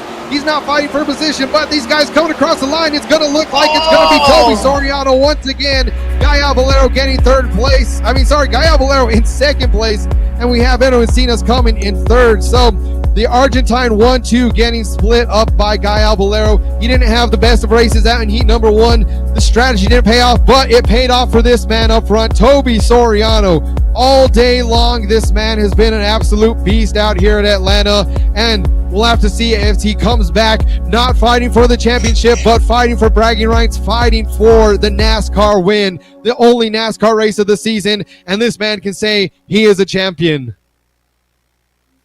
What a finish. Absolutely brilliant drive all the way to the end by all the drivers. It's unfortunate for Encinas that a little bit of a kerfuffle near the tail end of that lap cost him that position away from Gavlero, but Gavlero, ito, pretty good recovery race considering what happened during Heat 1. Not going to get as much points, but he's still going to be in the points, which is the most important thing, is that he still gets to extend his lead even further, especially since these closest competitors didn't even take part in AMX 5 this time around. Yeah, definitely. Like I said, a lot of these guys out here, Gael Valero, once again, still being very consistent no matter the discipline. But there is our BenQ session winner. Heats number 1, heats number 2 came out showing what he can do, celebrating with the donuts out there. Toby Soriano coming out strong. In second place for heat number 2, we got Gael Valero. In third, Edwin Sinas. Fourth place, Evandro Dantas. Fifth, Diego Villarreal. Sixth place, Ruben Llorente Jr. Seventh, Gerard Sardeni. And rounding it out in eighth place, we got Hillbilly Hank. So Damon, definitely we knew coming into this NASCAR race there was going to be a show put on from these drivers. A little bit different format than what we've seen in the past for AMX 5, but it was still no worries for these guys, especially Toby Soriano. Yeah, and we've gone from one extreme to the other. We've gone from absolute chaos and pandemonium from the AMX ZERO race earlier on with the trucks to absolute razor-sharp technique and position for these drivers here on the Atlanta Motor Speedway. So very nice to have both extremes on display this time around, and what an absolutely brilliant way to finish off a race with a sprint all the way to the finish line. Yeah, and again, I mean, we'll have to see if we can catch up with some of the drivers, see what's going on. But again, I mean, just absolute sportsmanship, absolute great racecraft all day long from Hero Encinas. So, Hero Encinas, Toby Soriano, we got to see, again, the newcomer, Hillbilly Hank, a.k.a. Jay DeVries. Again, I'm not going to have to possibly ask him, hey, man, what'd you put in there to make our timing screen completely? Because that's not even his name in iRacing. I had to go and look it up real quick. But definitely gonna have to see, as now, I mean, just stellar racing all day long, all the way from, like you mentioned, the chaos that was the Pro 2 Lights trucks, Leo Mora, the veteran, in there getting taken out, and then the heartbreak ending of that, all the way to Gael Valero leading the championship, leading heat number 1, going into the pits and coming out towards the back. Just so much going on all day long. Yeah, I think today is kind of an unlucky day if you're a veteran, huh? You have a veteran of the dirt discipline, ended up losing all his fuel near the end of the race, finishing poorly. We have a veteran of the road discipline and oval discipline, failing his pit strategy a little bit. I don't think it was necessarily a failure of the strategy, it's just that he ended up leaving the pits a little bit later than everyone else, which caused him to completely fall away from the trade, which is absolutely paramount for oval racing. So I'm not sure if we'll get words from him, but we're definitely getting some words from you. So Kevin, why don't you take it away? Absolutely. So let's go in and check on our rookie driver coming out here, still putting on a pretty good show. Unfortunately, came down to one incident out in heat number 2 that put him a lap down, but let's think it's time to head it into the interview room.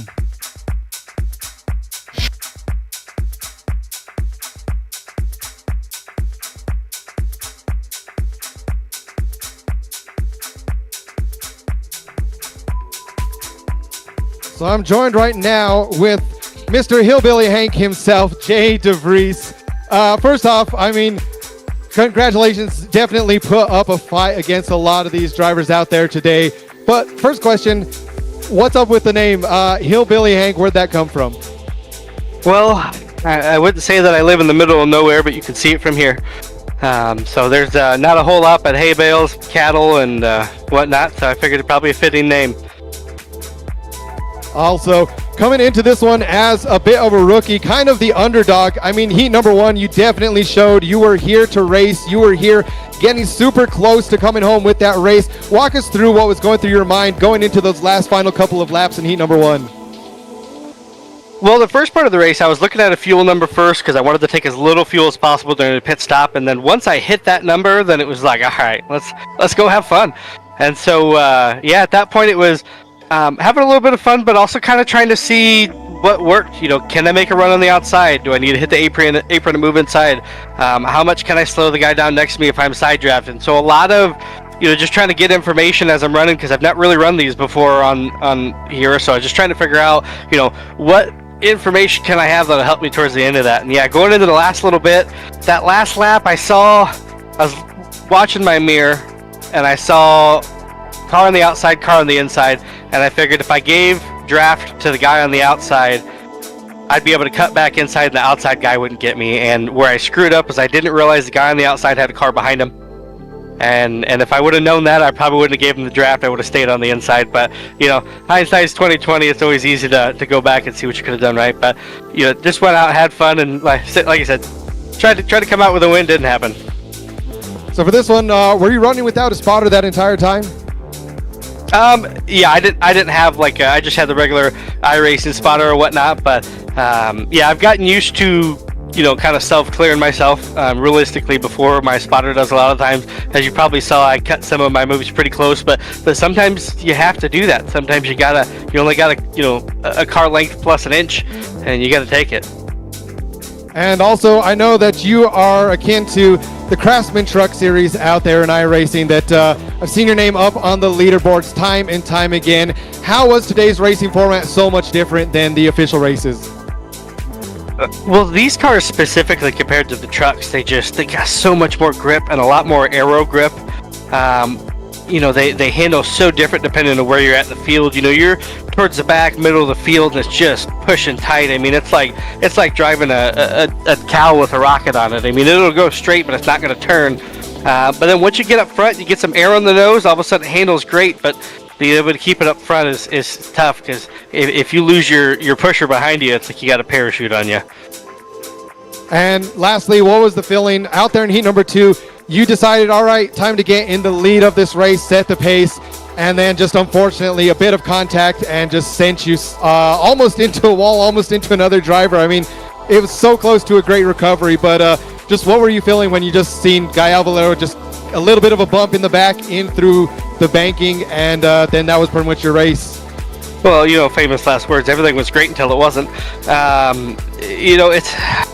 It's kind of one of those things that, the pushing is so subjective, and how hard should you push? How early should you push? Here's the deal.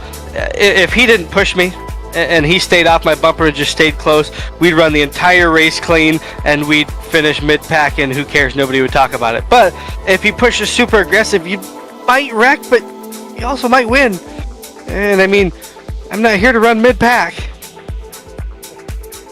Awesome. Well, it was great having you out here for AMX. And again, we hope to see you in future races, especially if we have some more NASCAR races coming in future seasons. It'd be great to have you out on the grid. Everyone, thanks once again. Congratulations out for heat number 1 out on the podium. And we'll see you next time, Jay. Awesome. Thank you, man.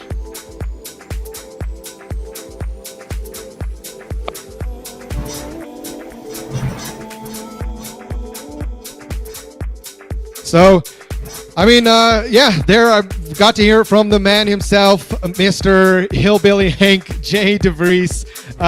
Again, pretty sure no relation to Nick DeVries, but I'll have to talk to him after the race. Great guy. Like I said, I've gotten to race multi-class racing with him. Great to see him out in the oval. The rookie out here kind of putting the challenge up against Guy Alvalero. So, I mean, Damon, if we have NASCAR coming back to AMX full-time in future seasons, we might have to see how many of these drivers can take it up against the current champ.